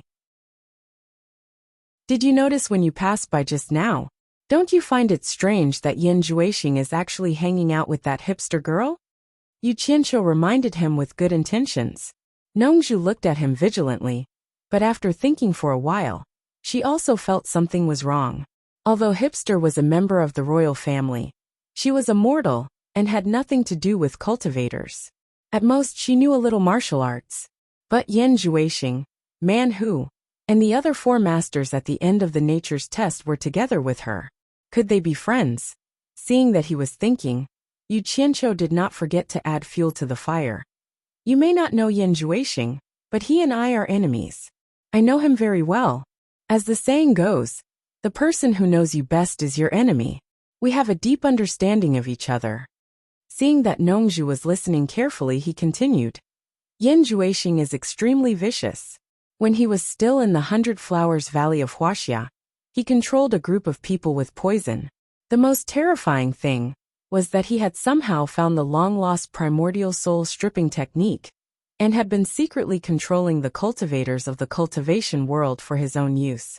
Later he used those people to burn, kill, and loot. Unfortunately, I ran into him, and it was because I exposed him that we became enemies. If you don't believe me, you can ask around in the huaxia cultivation world. Then you will know whether what I said is true or not. Are you saying that he is plotting against the hipster girls? Nongzhu asked casually while thinking. Hipster is nothing. So what if he is a member of the royal family? Even if you give that girl to him, I'm afraid he will be too lazy to take her with him. She is a burden. He even brought 4 masters at the end of the nature's test to go shopping with that girl. What a ghost. Do you believe that he is so kind? Yu Qianqiu sneered, and then said very seriously. I suspect that guy has designs on the Wen family. Otherwise, he will not be interested in a hipster. Since you have a good relationship with Wen Lanfeng, you should let him be on his guard. You don't want me to find Wen Lanfeng and ask him to kill Yan Zhuixing, do you? Nongzhu suddenly came to her senses. She realized that this guy had already planned to kill Yan Zhuixing when he mentioned Wen Lanfeng, but he encouraged her to do it. Seeing that she did not agree, he showed his true colors. It was really one trap after another. Chapter 577. At this point, Yu Qianqiu didn't want to hide it anymore. It was meaningless. He said, let's not beat around the bush. Since you don't want to do it, let Wen Lanfeng do it. It's for the good of the Wen family. Impossible. Wen Lanfeng can't kill an early-stage tribulation-passing cultivator for no reason. He's not like Yin Baikong. If he were that kind of person, I wouldn't be friends with him. Nongzhu saw that Yu Qianqiu didn't want to give up, so she waved her hand and said, all right. Don't try to persuade me anymore. You figure it out yourself. He's just an early-stage tribulation passing cultivator. It's not worth it for a soul formation cultivator to do it. Don't you know some early-stage tribulation passing cultivators? You'd better target them. Although I haven't seen Yin Juexing fight, I'm afraid even an early-stage tribulation passing cultivator is no match for him. Yu Qianqiu asked, do you believe me? It doesn't matter if I believe you or not. You figure it out yourself. I'll go back and tell Wen Lanfeng about the hipster. Nongzhu lifted her hand and removed the soundproof barrier. She opened the door and walked out slowly with her hands behind her back. Pedantic. I'll do it myself. Yu Qianqiu muttered and followed behind Nongzhu. When the door opened, everyone's eyes were fixed on the upstairs. They saw two people walk out one after another and walk down the stairs. The most eye-catching one was Niu Yud, who walked behind them. He was not an ordinary person. How many people dared to be as arrogant as him in the cultivation world? Even Yin Juexing's gaze towards him was filled with admiration. The hipster was afraid. This person was comparable to Mr. Nongzhu. As for the shopkeepers and workers in the shop, they were trembling with fear. Imagine what kind of person would dare to look down on the princess. Mr. Nongzhu, Senior Neo. A group of people saluted. The two of them nodded slightly in acknowledgement, both of them looking like experts. Nongzhu took the opportunity to take a serious look at Yin Juexing, and then glanced at hipster. Without saying anything, she walked out of the store and said to Wen Chongzheng, who was bowing at the door, let these people go back. Let's go.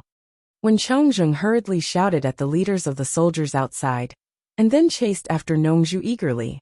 As for the soldiers, they had no choice but to withdraw. Yu Qianqiu glanced at everyone expressionlessly. His eyes paused on Yin Juexing as he let out a sound of surprise. Yin Juexing and Man Hu exchanged glances with each other. They did not know what Niu Yid had seen. Yulan smiled and said, Senior Niu, is there something wrong? What's your name? Yu Qianqiu asked Yin Juexing. With a faint smile, Yin Juexing bowed politely and said, I'm Yin Juexing. What can I do for you, Senior? Yu Qianqiu looked at hipster and the shopkeepers in the shop and said, Yulan Du, ask the irrelevant people to leave. Everyone understood the meaning behind his words. Some topics related to cultivators were naturally inconvenient for mortals to know. Yulan Du took the order, and immediately asked the shopkeeper and the waiters to leave. The shopkeeper and the waiters did not dare to object, so they all left obediently. Under Yulan Du's instructions, the waiters even carried the 4 unconscious guards out. Only when hipster was invited, she looked at Yin Juexing reluctantly, as if asking for his opinion. Yin Juexing smiled and nodded to her. Hipster then pouted and went out. Yulan Du was very meticulous. He even released his divine sense to check every corner of the restaurant. After making sure there was no one, he cupped his hands and said, Senior, it's done. Yu Qianqiu waved his hand to indicate that he understood. He stared at Yin Juexing and sized him up. Sometimes he shook his head and sometimes he sighed. The group of people were baffled by the commotion. After a while Senior Niu asked, You are Yin Juexing, right? Yes. Yin Juexing looked calm on the surface, but he was pondering in his heart. Strange. I've seen countless people, but I've never seen someone like you. Yu Qianqiu clicked his tongue and asked, Do you cultivate some kind of strange cultivation method? Not bad. Man Hu and the others were shocked. They did not expect Niu Yid to be so powerful. He could actually see that Yin Juexing cultivated a special cultivation method. He was indeed an expert who dared to attack the forces of various countries. Even their master, Bing Qingzi, could not be compared to him.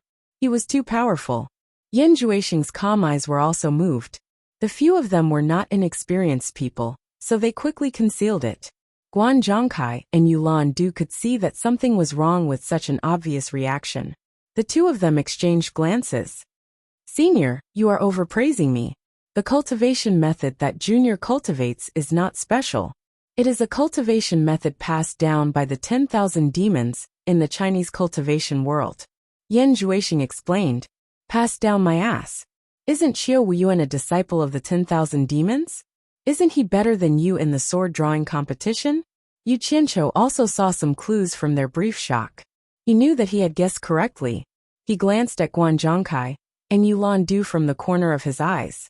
He stared at Yin Juexing and shook his head. Brat, you might be able to hide it from others, but you can't hide it from my eyes. Although I don't know what cultivation method you are cultivating. If the 10,000 demons had such a cultivation method, I'm afraid that the entire cultivation world would have already surrendered to the 10,000 demons. The top 10 experts of the cultivation world would all have to step aside. These words were too frightening to hear. Guan Zhongkai and Yulan Du stared at Yin Juexing with eagle-like eyes. What a joke! This brat actually possessed a peerless cultivation method that even the top 10 experts of the cultivation world would have to step aside.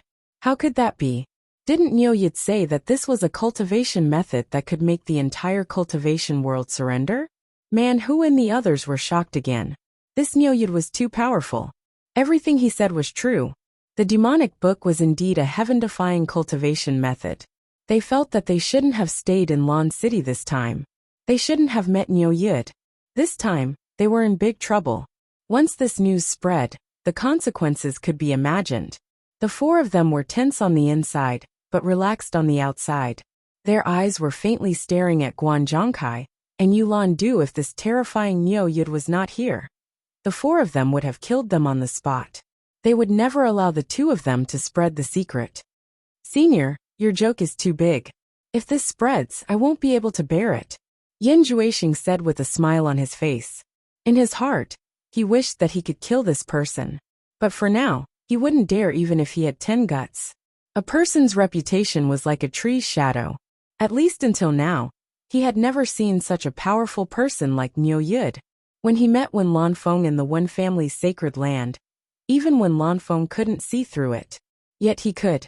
His cultivation could be imagined. No wonder he had the guts to mess around in the cultivation world. Without some ability, who would dare? Hee. Don't be nervous. I'm just saying casually. As for whether it's true or not, you and I both know it. There's no need to fight over it. Yu Qianqiu shrugged indifferently and said, whether you make the entire cultivation world submit or not has nothing to do with me. Anyway, I'm alone. I won't fight for fame or profit with anyone. Haha. I'll just watch the show. Senior really likes to joke. Man who stepped forward and cupped his hands. We still have something to do. Farewell, Senior. The few of them bowed to Yu Qianqiu together. They all knew that it was not good to stay here for long. Go ahead. Yu Qianqiu raised his hand with an indifferent look. The few of them quickly left without saying anything. Yu Qianqiu was still smiling. Guan Zhongkai couldn't help but ask with cupped hands. Senior, what you said just now is true. What's true can't be false, and what's false can't be true. We'll naturally know in the future. If you don't believe me, just wait and see. That kid will sooner or later. TSK. Let's not talk about it. Yu Qianqiu suddenly frowned and said strangely. From the looks of these four experts at the end of the crossing calamity stage, it seems that Yin Juexing is very important to them. Their words and actions all revolve around him. Could it be that they already knew? Being reminded by him, the two of them were shocked. They suddenly remembered something that was known by all the forces. Everyone had been wondering why Bing Qingzi's side valued the Yin father and son so much, especially towards Yin Juexing. The few disciples of Bing Qingzi almost never left his side. Guan Zhongkai revealed an expression of sudden realization. He cupped his hands and said impatiently, Senior, I have something to do. I'll leave for a while. I'll be back soon. Yulan did the same. The two of them seemed to be afraid that Yu Qianqiu wouldn't agree. Yu Qianqiu smiled faintly and sighed. I know what you want to do. Is there a need to do this? Why worry about it?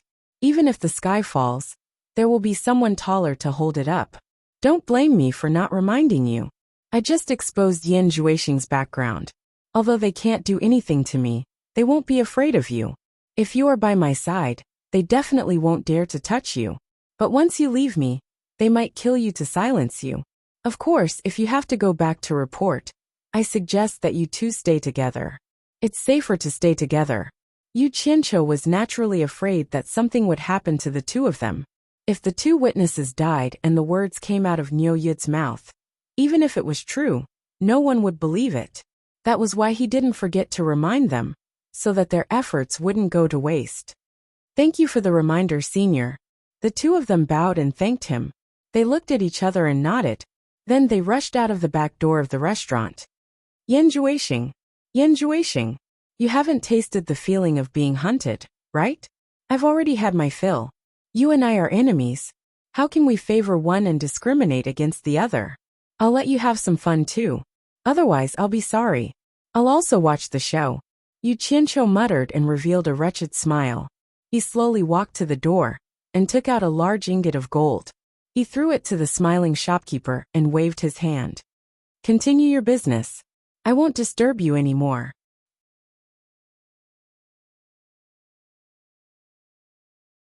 Chapter 578. But the shopkeeper was in a hurry to flatter Yu Qianqiu and refused to take money. What a joke. He was flattering a person who was more important than the princess. How could he accept money? If he could form a relationship with such a person, it would be more valuable than this ingot of gold. Yu Qianqiu glared at him coldly. The shopkeeper suddenly felt a chill and shivered in fear. He didn't dare to pester him anymore, and watched the distinguished guest disappear into the street. Walking to a secluded alley, and seeing no one around, Yu Qianqiu flashed into the air. After identifying the direction, he flew to the Lan City branch of the World Chamber of Commerce. The reason why he came to Lan City of Baiwan country was to find a chance to see Wen Lanfeng and see what this guy who supported him meant. He didn't want to be sold out without knowing. He didn't expect to meet Nongzhu in advance. He was relieved to know that Wen Lanfeng didn't have any bad intentions. The problem he had to solve now was Yanjuishing. Since he met him, he had to take the opportunity to eliminate this guy to avoid future trouble. If he was Yanjuishing, he would definitely kill Guanzhongkai and Yulan to silence them. After all, the odds of winning against 2 with 4 in the final stage of the tribulation passing stage was very high. Plus there was a strange guy like Yanjuishing, so the other party would definitely ambush on the way to the Lan City branch. Yu Qianqiu made up his mind. If Guanzhongkai and Yulan were in danger, he would definitely think of a way to save them and let them spread the news. Just as he expected, in a wilderness on the outskirts of Lan City, Man Hu and the others were discussing how to split into 2 groups to intercept and kill Guanzhongkai and Yulan. But what made them depressed was that everyone thought that Guanzhongkai would go to the Lan City branch of the World Chamber of Commerce to report. But what about Yulan? Where was the contact point of the Circe's kingdom? Where could they intercept and kill Yulan? There were only a few of them. They couldn't just scatter and search everywhere, right? As for Wen Qing, who had the mind to care about her now, they had already dumped her. Damn it! Why did we miss this? What's the point of just killing Guanzhongkai? The rest of Yulan can still spread the news. The 7th brother stomped his feet in frustration. 5th brother looked at Man Hu and said, Eldest brother, what do you think we should do? Man Hu snorted coldly and said, The Redbud Kingdom isn't far from the snowy mountains. Now that things had come to this, he had no choice but to contact his master and ask him to personally take action. He asked the old man to immediately rush to the Purple Thistle Kingdom and kill Shengguan Taiping and the others before they spread the news. He believed that with his master's cultivation, killing Shengguan Taiping would not be a problem. In this way, even if they get the news, dead people won't reveal secrets. Lao Wu clapped his hands and agreed. That's right. Let's kill Shengguan Taiping and his men. I'm sure Yulan Du won't know about it for a while, so he won't spread the news. We'll definitely be able to find him easily. It's settled then. 5th brother, 6th brother, go find Yulan Du immediately. I'll send a message to Master first, and then I'll go to the Orchid City branch with 7th brother. The World Commerce doesn't have any experts here, and Guanzhongkai isn't my match.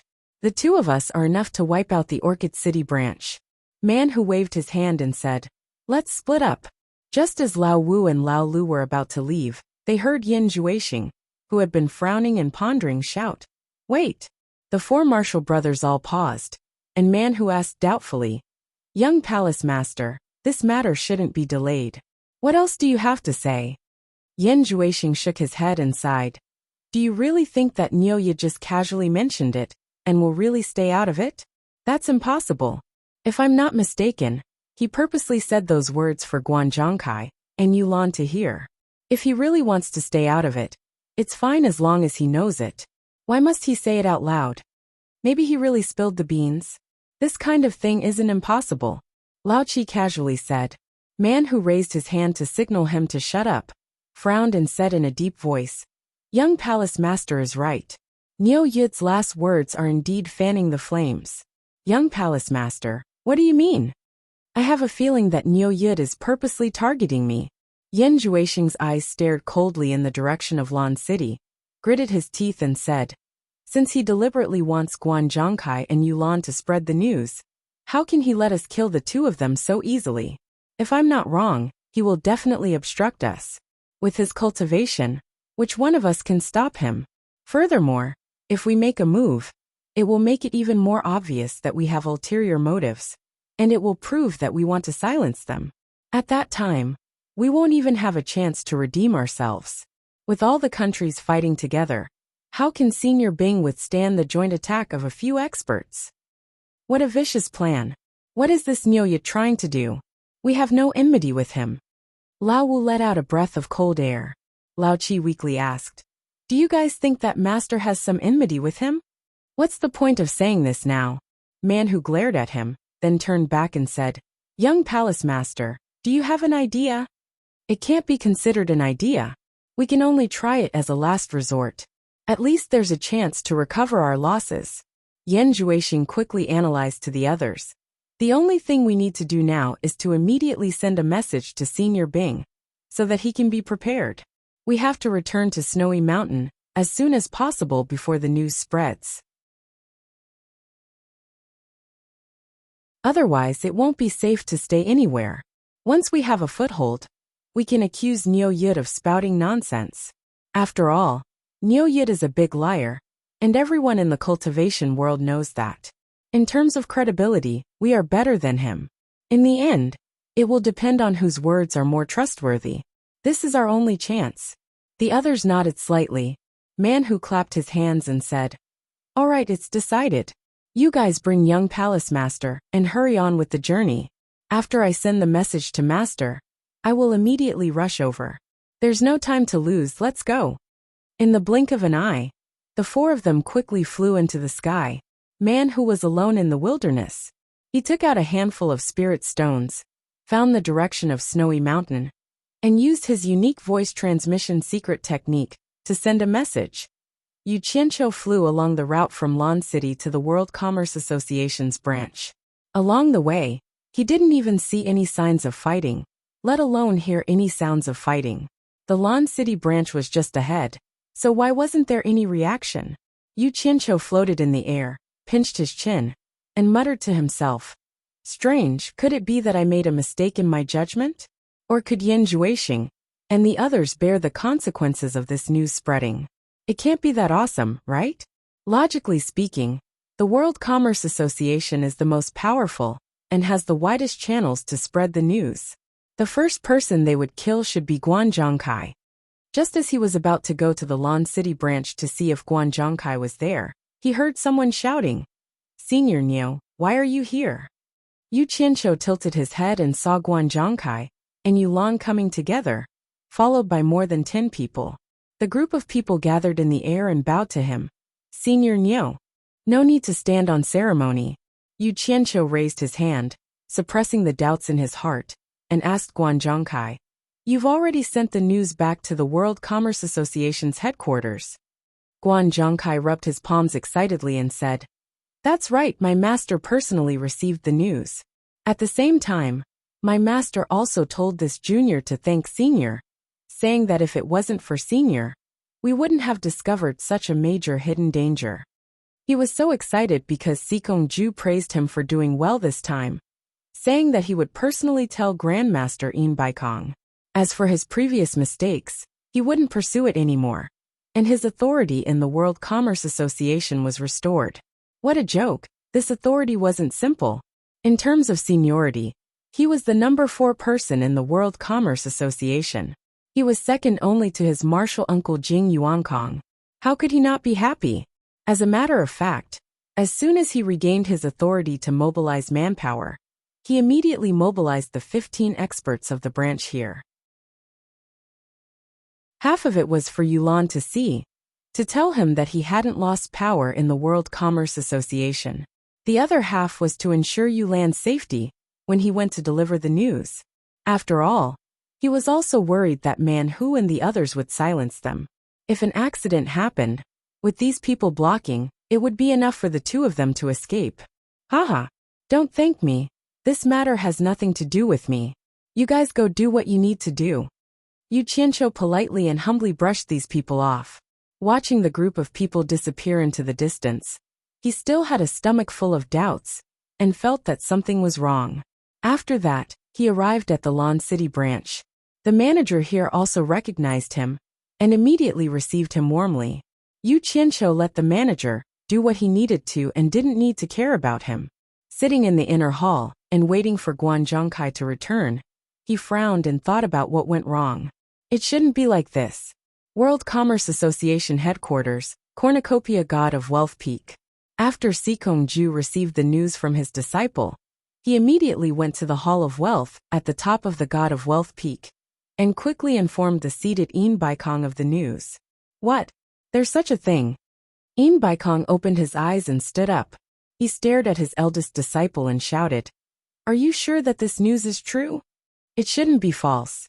Zhongkai saw it with his own eyes and heard it with his own ears. Sikong-ju explained, according to Zhongkai, Niuyid seems to know Nongzhu.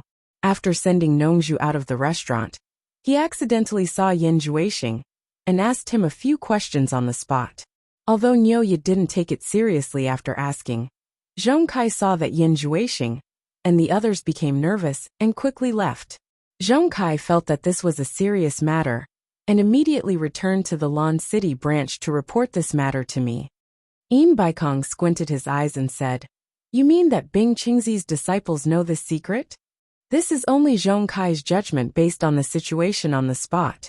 This is because he noticed that when Niuyid mentioned this matter, the expressions of Bing Qingzi's 4 disciples were obviously not right. Furthermore, it was Man Hu, the eldest disciple of Bing Qingzi, who first found an excuse to bring Yin Juexing away. Sikong-ju was speaking the truth. However, he didn't know that Guan Zhongkai had exaggerated the matter a lot in order to atone for his crimes. He even showed off his wisdom and martial prowess. Bing Qingzi, what the hell are you trying to do? Yin Baikong's expression turned sinister as he said in a deep voice. When everyone decided to replace the Yin father and son, Bing Qingzi even came to persuade me and Hu Changshu to protect them. At that time, I felt that it was strange. They were just 2 insignificant people, and I couldn't figure it out. I almost forgot about it. Who would have thought that there was such a big secret? Bing Qingzi.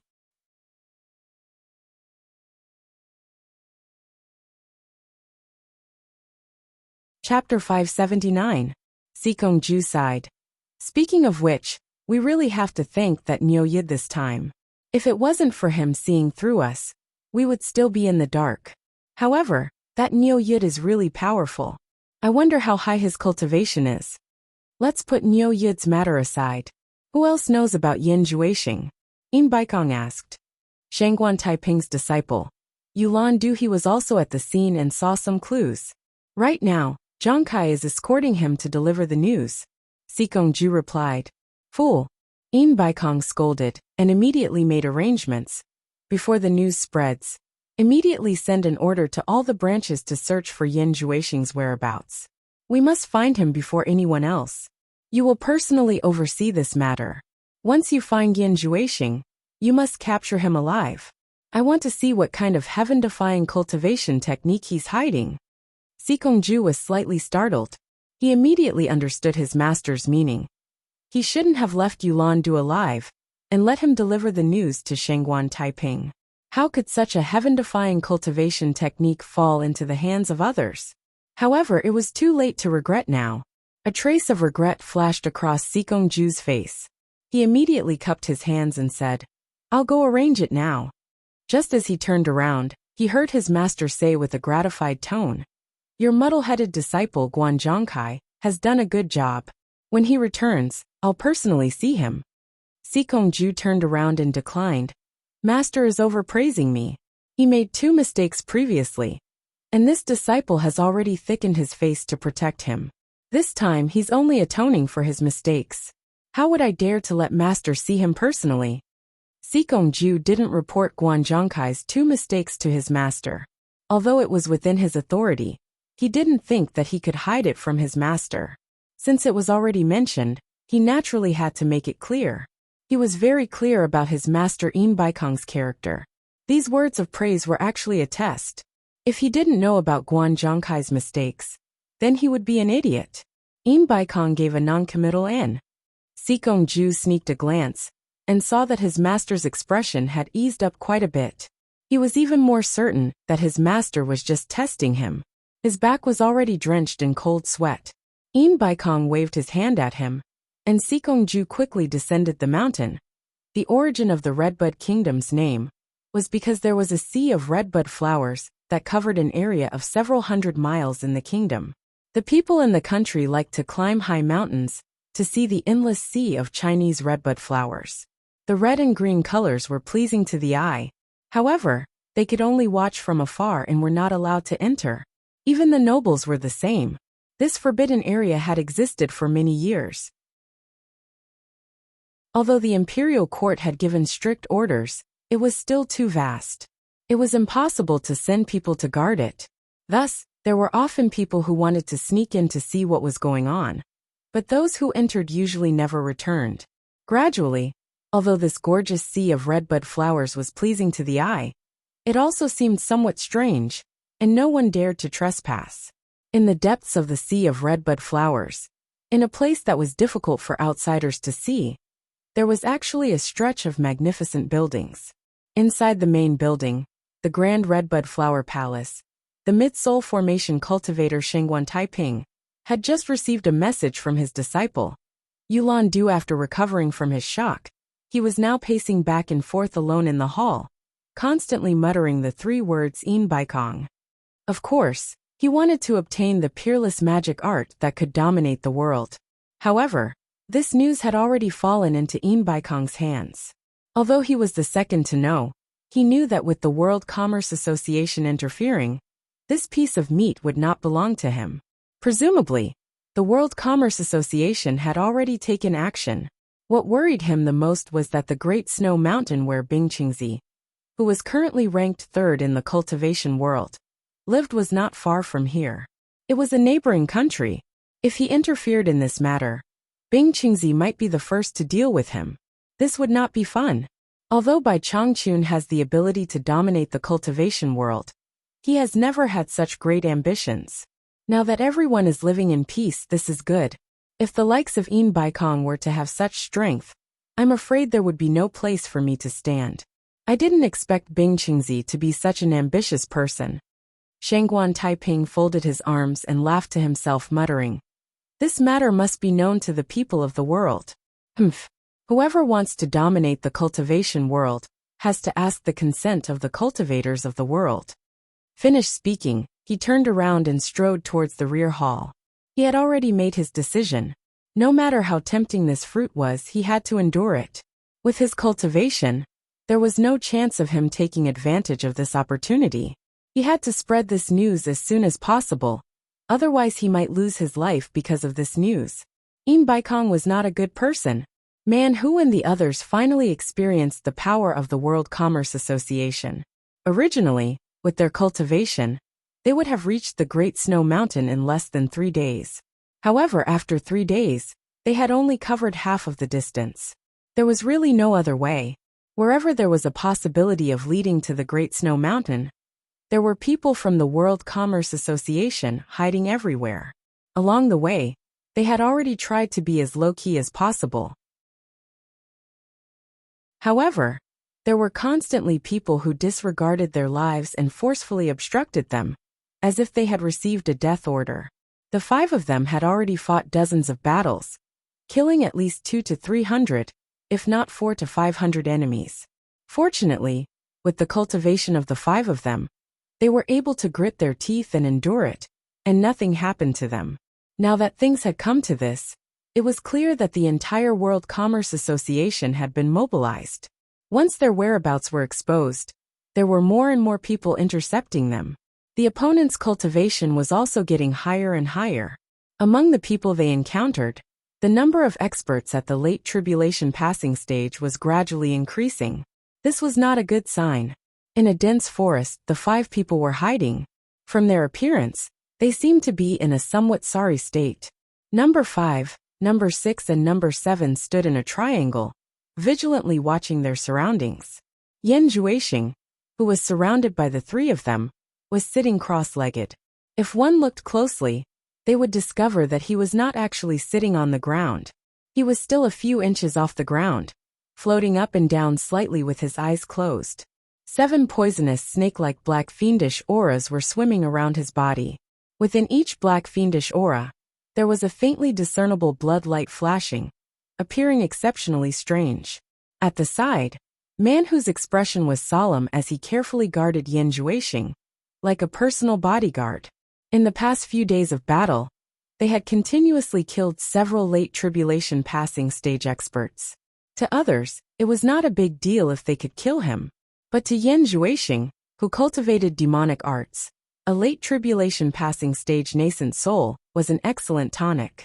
None of the nascent souls he had devoured before had such a high cultivation, including the 6 late tribulation passing stage experts. Yan Juexing had already devoured the nascent souls of more than 10 tribulation passing stage experts in 2 days.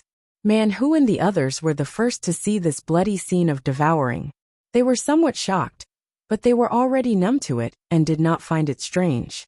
But what was worse was that eating too much tonic was not a good thing. If it was any other time, they would naturally be eager. But at this critical moment when they were escaping, Yan Juexing suddenly discovered that it was time for his demonic eyes to make a breakthrough. The opening chapter of the demonic book said, "Follow one's nature and become a demon. Once the opportunity arrives, one will immediately become a demon." The general meaning was that cultivating the demonic book was about following one's nature. If there was an opportunity to make a breakthrough, one must seize it and not miss it. Once the opportunity was missed, it would be wasted. Yan Juexing naturally could not miss such a good opportunity. It should be known that every inch of progress in the demonic book would bring him unimaginable benefits. So at this critical moment, he still decided to make a breakthrough. And Man Hu and the others had nothing to say. They could only do their best to help. Swoosh, swoosh, swoosh. A series of high-speed flying sounds swept past the top. The few of them immediately held their breaths. After the sounds faded, they saw Old 7, who was staring at the gaps between the leaves above, angrily say, "It's Ouyang Da's people from the Great Liao Nation." They also interfered. "This is expected. I have already contacted Master again and informed him of the situation. Master has already set off from the Great Snow Mountain to pick us up. Don't say too much and be careful." Man Hu said calmly. The other 3's faces were filled with joy. Master had personally made a move. They suddenly felt a lot more confident. With Master's cultivation, it would take at most half a day to get here. On the first day, everyone only met people from the World Commerce Chamber of Commerce. They did not see any other forces interfering. The few of them thought that Yin Baikong wanted to monopolize the demonic book and purposely controlled the spread of the news. This was a good thing for them, who were escaping. After all, no matter how big the World Commerce Chamber of Commerce was, it was still limited. However, before the second day arrived, they discovered that outstanding heroes were everywhere. There were people flying everywhere to search for them, forcing them to hide in all directions. If Yu Qianqiu knew about this, he would definitely laugh very happily. Back then, he was forced into the misty forest by people like this. Now that he could let Yan Juexing have a taste of this, how could he not be happy? The 7 black fiends that were circling around Yan Juexing suddenly moved faster. The 4 of them looked over and saw Yan Juexing's chest suddenly expand. He took a deep breath, and the 7 black fiends entered his nostrils in a blink of an eye. Then his eyes moved slightly. Just as he opened his eyes, they saw a red glow that seemed to be overflowing. When he opened his eyes, the red glow overflowed and completely covered his eyes. Man Hu and the other three stared at his eyes and felt like their souls were captivated. They felt like they couldn't control themselves. Just as the four of them were shocked, the red glow quickly disappeared. Yan Juexing's eyes had already returned to normal. They were still pitch black. The four of them also calmed their minds in an instant. However, they still looked at each other with lingering fear. Man Hu asked softly, "Young palace master, have you already broken through?" "I have already cultivated to the realm of demon eye ecstasy," Yan Juexing said with a cold expression. The few of them revealed expressions of joy. They did not find his cold reaction strange at all. This was because every time he cultivated, he would have this reaction. Everyone was already used to it. Unbeknownst to them, when Yan Juexing's demon eye was shining with red light, there was an early-stage tribulation passing cultivator hovering in the sky. As he scanned the dense forest, he suddenly discovered a red light flashing through the gaps in the forest. It immediately aroused his vigilance and he stealthily came over here. Chapter 580. At this time, Yu Qianqiu had already left Lan City with Guan Zhongkai and Yulan. Guan Zhongkai and Yulan had both made great contributions and received praise from their master. They were naturally in a good mood, and were even more respectful towards Niu Yud. But what made the two more depressed was that this Niu Yud was still half dead on the road. He clearly had such a high level of cultivation, but he refused to speed up. Instead, he continued to fly on a broken flying sword. What was worse was that he kept stopping along the way. It was no different from a sightseeing tour. So Guan Zhongkai said weakly, "Senior Niu, if we keep going like this, I'm afraid we won't be able to reach the World Chamber of Commerce by the time the cornucopia gathering starts." Unexpectedly, Niu Yud raised his eyebrows and said, "What? You think I'm flying too slow? If I fly too fast and you lose me, and I can't find the way to the World Chamber of Commerce, don't blame me for not keeping my word after taking the money." Yulan secretly smiled. He didn't care. He actually wanted Niu Yud to slow down. It was best if he didn't go to the World Chamber of Commerce. No, I was wrong." Guan Zhongkai hurriedly blocked in front of him and smiled apologetically. "Walk slowly, no rush, no rush." If he really lost Niu Yud, the consequences were not something he could bear. If he was slow, then so be it. At least he could push the blame onto Niu Yud when it was late. It had nothing to do with him. Niu Yud gave him an unhappy look. Actually, it wasn't that he didn't want to fly fast, but his cultivation was only so high. No matter how fast he went, he couldn't go very fast. In the end, because of these few words, fine. This Niu Yud simply had Yulan by 3 horses and rode them slowly on the ground. He could walk dozens of li in a day. Yulan was naturally happy to cooperate. Guan Zhongkai was about to cry. He was just short of calling him ancestor. "I told you to slow down, but not this slow method. How long would it take to reach the World Chamber of Commerce? If he was this slow, it would be strange if he was fine. He would definitely be taught a lesson when he returned." So Guan Zhongkai tried to persuade him with kind words. But Niu Yud only said that he was tired of flying and didn't want to fly anymore. In the end, the former begged for a long time before agreeing to his method of using a flying artifact. Sitting on the flying Dharma artifact, Yu Qianqiu was carefree, but he did not stop. Every once in a while, he would force the two of them to inquire about Yan Juexing, to see if he had been captured. Fortunately, this was not a difficult matter for Guan Zhongkai. With the World Chamber of Commerce's information network in various countries, it was very easy for him to obtain the latest news. In this large area of space, there was a person observing every 1 kilometer, because Yan Juexing and the other 4 had disappeared within this area. He was just one of them. However, coincidentally, Yan Juexing and the others who were being apprehended were right below him. He did not know if this was his opportunity to render meritorious service, or his misfortune. A sky-shaking sound arrow was quietly held in his hand. If there really was a target down there, he wouldn't need to risk his life. As long as he sent a signal, he would have made a great contribution. After that, a large number of experts would gather here. If he captured Yan Juexing, his contribution would be even greater. Silently and gently, he approached the dense forest below. However, the vegetation in this forest was really dense. He had already reached the treetops, but he couldn't see the scene below clearly. He stretched his head left and right, trying to see what was happening below through the gaps between the branches and leaves without alerting his target. However, he was in the light, and the area covered by the towering trees was very dark. This was how people's visual reaction was. It was difficult to see anything in the dark from the light, but it was very clear from the light from the dark. He had clearly seen a red light flash before, and he was definitely not seeing things. However, there was no movement at all now. Without a choice, he tightened his grip on the sky-shaking sound arrow in his hand, ready to send a signal at any time. His body tried to avoid rubbing against the branches and leaves as he slowly descended. Although the movement from touching the branches and leaves was very small, what were the cultivations of Man-Hu and the others? They were much taller than him. And in addition, they were constantly on guard, so they immediately sensed the faint movement. The four of them looked up at the top of Yan Juexing's head at the same time. Yan Juexing's cultivation was not as good as the four of them, so he did not notice anything at first. However, the four of them's actions undoubtedly indicated something. He slowly raised his head and looked up.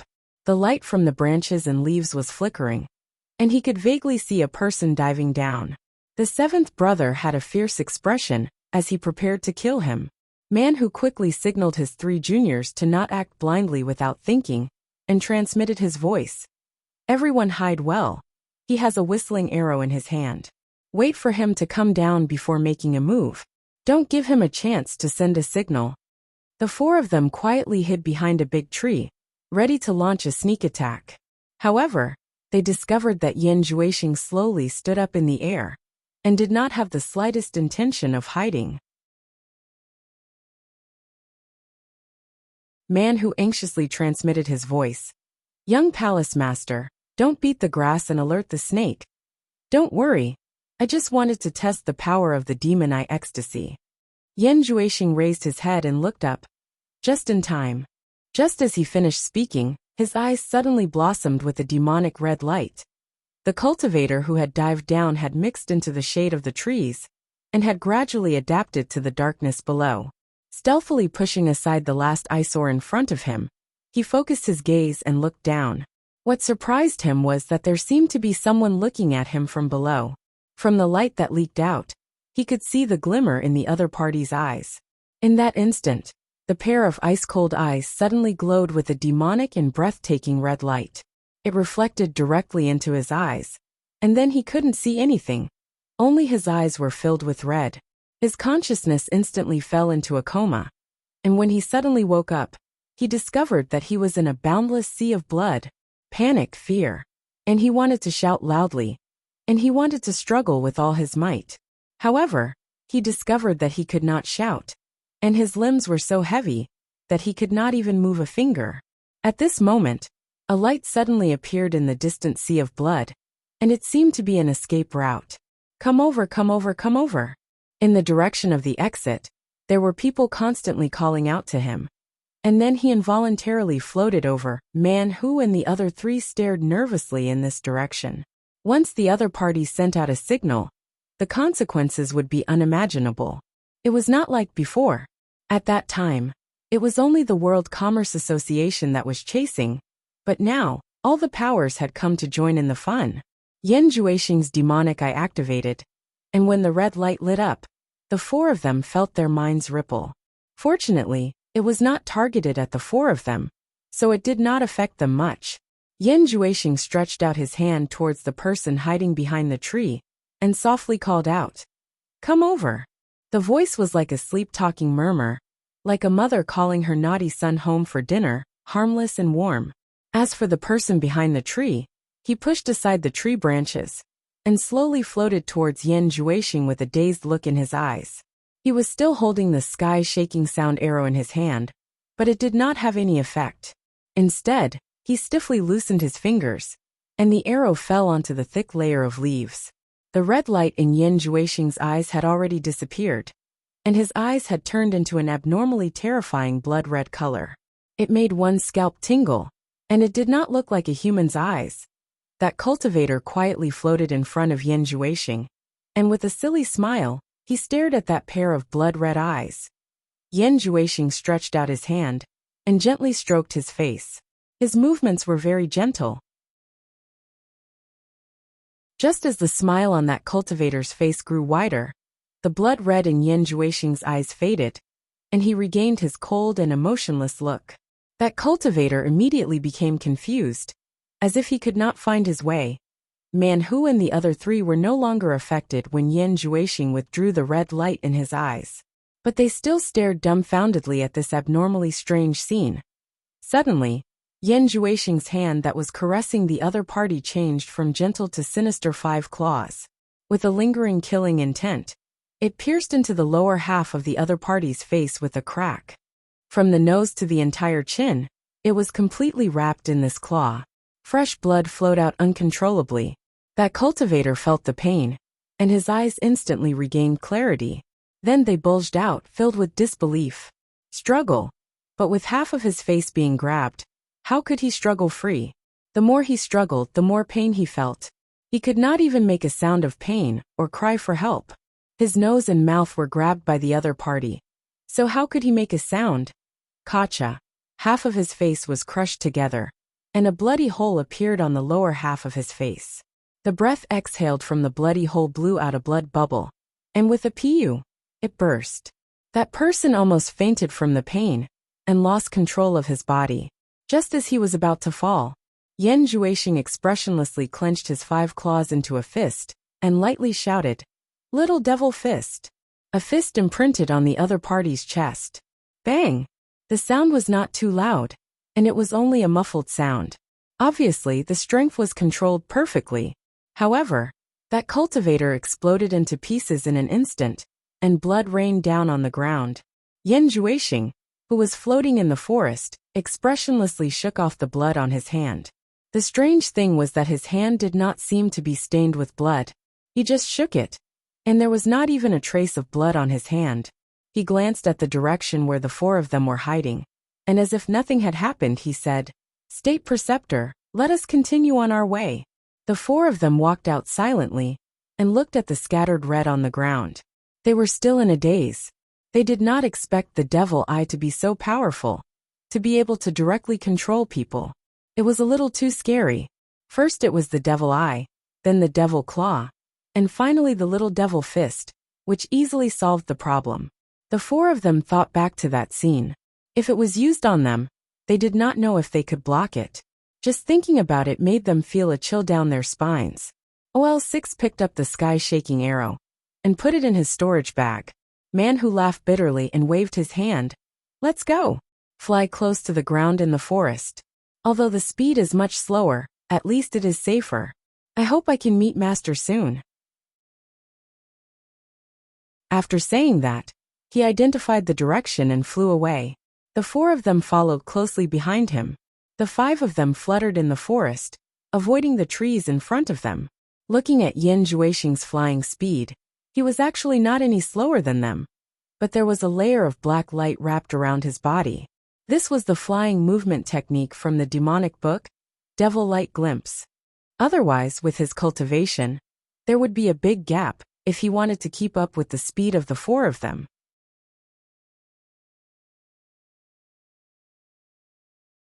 Chapter 581. That's strange. Where did this Neo-Yid come from? Why haven't I heard of him before? In the sacred palace of Baiwan Nation, when Lanfeng had an incredulous look on his face as he sat in the palace carved from jade. After the news about Yin Juexing came out, when Lanfeng was also shocked. However, he was not interested in robbing others. Instead, he found it unbelievable that Neo-Yid could see through Yin Juexing's background. He was the young man that Bing Qingzi brought with him some time ago. At that time, when Lanfeng was a little surprised and couldn't help but take a few more glances. He didn't pay much attention to him when he found that he was just a small cultivator in the early stage of passing calamity. However, Neo-Yid could see something else. Could it be that his cultivation was higher than his? He was disdainful of Neo-Yid's actions in the ghost village. He thought that Neo-Yid was at most a liar with a decent cultivation. He didn't expect him to be so capable. Nongju sat on the side and peeled the green fragrant seed speechlessly. It was a kind of hard-shelled nut the size of a fingernail. After opening it, there was white and plump flesh inside, which tasted very fragrant and delicious. This kind of nut could only be found in the sacred land of the Wen family. It couldn't grow anywhere else. Although the nut was hard, with Nongju's cultivation, it was easily opened with a light pinch. The white flesh popped into her mouth. He sat on the chair and chewed, looking at Wen Lanfeng, who was frowning and thinking. He didn't know what to say. He didn't expect it either. He didn't agree to help Yu Qianqiu kill Yan Juixing. In the end, as soon as he left the restaurant, Yu Qianqiu killed Yan Juixing. This kid really did what he said he would do. He didn't hesitate at all. But wasn't the commotion a little too big? They were trying to kill Yan Juixing. What kind of magic art could dominate the cultivation world? Was it so mysterious? Ruthless? He didn't do it himself, but let all the cultivators in the world do it together. Nongju, I'm impressed. It's said that you are very popular in the cultivation world. I didn't expect you to know this Niu Yid who appeared out of nowhere. You really have a wide circle of friends. Can you tell me who this person is? When Lanfeng asked with a smile, Nongju knew that she couldn't hide the fact that she met Niu Yid in his territory. She shook her head and said, Old one, who cares where he came from? It's not like he's in your way. What are you worrying about? You can't say that. I have a favor to ask from him. I want you to help me build a bridge, Wen Lanfeng said seriously. Nongju's expression froze. She asked suspiciously, Do you have a favor to ask of him? Beg him for what? Limit-breaking pill. Wen Lanfeng sighed and said, I shouldn't be so greedy, but I can't always protect the entire Wen family. There will come a day when I have to leave. He had to make some plans for the Wen family. Can you ask him to sell me some restriction-breaking pills? I'll pay him back. Nongju didn't know whether to laugh or cry. What limit-breaking pill? Who knows if it's a poison or a panacea? In short, it's a scam. Why do you have to give him money? She paused and said with a wry smile, Listen to me. Anyway, as long as it's something made by Niu Yid, you'd better not touch it. It's not as good as you think. Is it fake? When Lanfeng was shocked, Nongju waved her hand and said, I don't know whether it's fake or not. Anyway, I advise you to restrain your Wen family. Don't get involved in Niu Yid's business. There are only benefits. You just need to watch the fun from the sidelines. By the way, just keep it to yourself. Don't let anyone else know about it. The meaning was very clear. Wen Lanfeng would be an idiot if he still didn't understand. He nodded slightly and said, Thank you. Alas, I'm going back to Shuntian Island. The sound transmission formation left by Nanming is still there. Keep in touch. Nongju said and left the temple, disappearing into the horizon. Yan Juixing and the others didn't know what the consequences of killing that cultivator would be. In fact, that cultivator was an observation point in this area. He was constantly in contact with people in other directions. It was equivalent to laying a net in this area. When the people in other observation points discovered that the person in this observation point had lost contact, they immediately spread the news. Not long after Man Hu and the others left, 40 to 50 cultivators above tribulation passing stage gathered from all directions. They were all disciples of the world commerce. After looking around, their attention immediately focused on the dense forest below. The person in the lead was Sikongju's fifth disciple, Zhang Zuanxing. Search below. Zhang Zuanxing waved his hand without hesitation. Dozens of people rushed into the forest below and found a dismembered corpse on the spot. A few disciples who were good at tracking quickly searched the area and soon found some clues. One of them reported to Zhang Zuanxing, Martial uncle, from the scene, there are 5 different people's footprints. The number matches with Yan Juixing's. It should be done by Yan Juixing and the others. Zhang Zuanxing looked around and saw that the ground was covered in thick leaves. It didn't look like a place to leave footprints. He asked suspiciously, How can you be sure it's them? The disciple cupped his hands and said, It's hard to be sure. But when they killed our disciples, they shouldn't have exploded the corpses and scattered the blood everywhere. That's why they left footprints. Saying that, he raised a leaf with a bloody footprint and continued to explain. This was obviously left after they killed someone. Moreover, some of these footprints have one thing in common. When they left, they all headed in the same direction. He waved his hand and pointed southwest. Over there. They went along this mountain range. Zhang Zuanqing nodded slightly. Southwest was where Dirong Kingdom went. The two matched, so he made a prompt decision. The opponents are hiding in the forest and fleeing. Inform the people in the southwest to set up an ambush in the forest in front. We'll spread out and search southwest. They won't be able to escape. Remember, when you find someone, send the signal first. Under his command, 2 people flew into the sky to report. The other dozens of people formed a search line of nearly 1,000 meters and swept southwest. The movements of the World Commerce Association immediately attracted the attention of the other powers who were confused.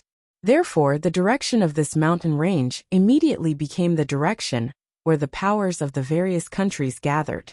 People constantly entered the forest to search, and the sky was filled with people, almost forming an inescapable net. Man Hu and the other 4 who were fleeing clearly felt the pressure. They could see people in the sky almost constantly when they raised their heads. Moreover, people would occasionally enter the forest to search from all directions. This made it even harder for them to speed up, and they had to constantly hide and run. It was very obvious that the people chasing them had already discovered their precise route. Otherwise, it would not be so obvious in such a large mountain range. They never would have thought that it was because of Yan Zhuixing's little devil fist exploding corpse that caused this disaster. With this torment, the 5 of them immediately felt miserable. From the looks of it, they might not be able to escape. The 5 of them were currently hiding in a concave wall at the bottom of a small hill. The hanging vines had concealed them, but this was only a temporary camouflage and could not last long. Old 7 asked somewhat anxiously, "Eldest senior brother, what do we do?" Man Hu shook his head and said with a bitter smile, "What else can we do? If we really can't do it, we can only forcefully break out. Young Palace Master, do you have any ideas?" The few of them looked at Yan Zhuixing together, hoping that he would have a good idea. Yan Zhuixing's face was cold as he suddenly gritted his teeth and said, "Niu Yud, I have no enmity with you. Why do you want to harm me?"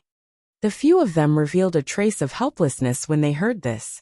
His words undoubtedly meant that he had no idea either. But who knew that they would hear him say, "I'll forcefully break out. You guys stay here. Their target is me. They won't do anything to you."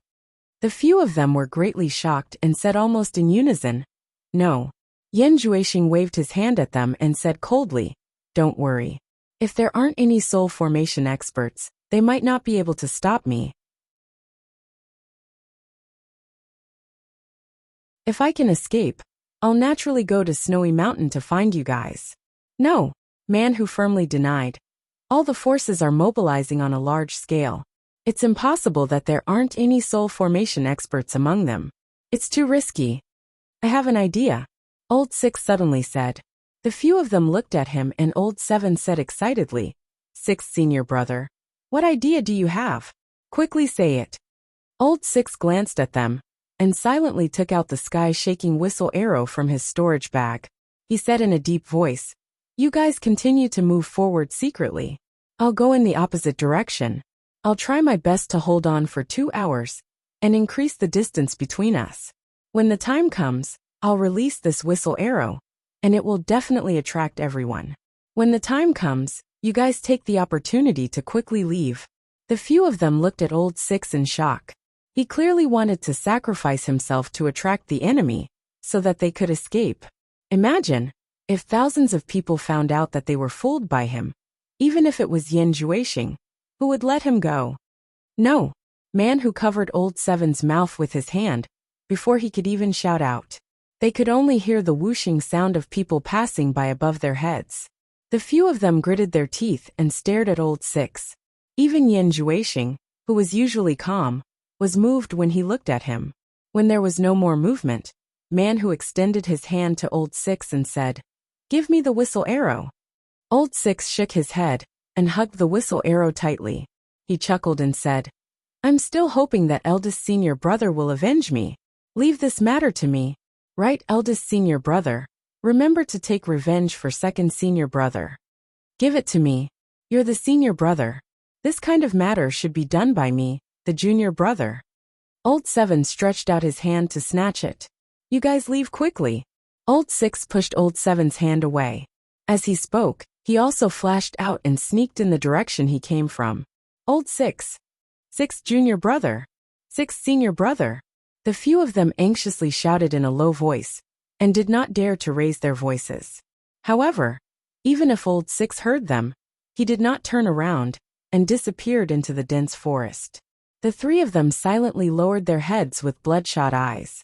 Yan Juexing tightly shut his mouth, and his chest rapidly heaved up and down. Man Who suddenly waved his hand and said, "Go, don't waste Old 6's painstaking efforts." Out of the original 5 people, only 4 were left. The 4 figures quickly dashed into the forest.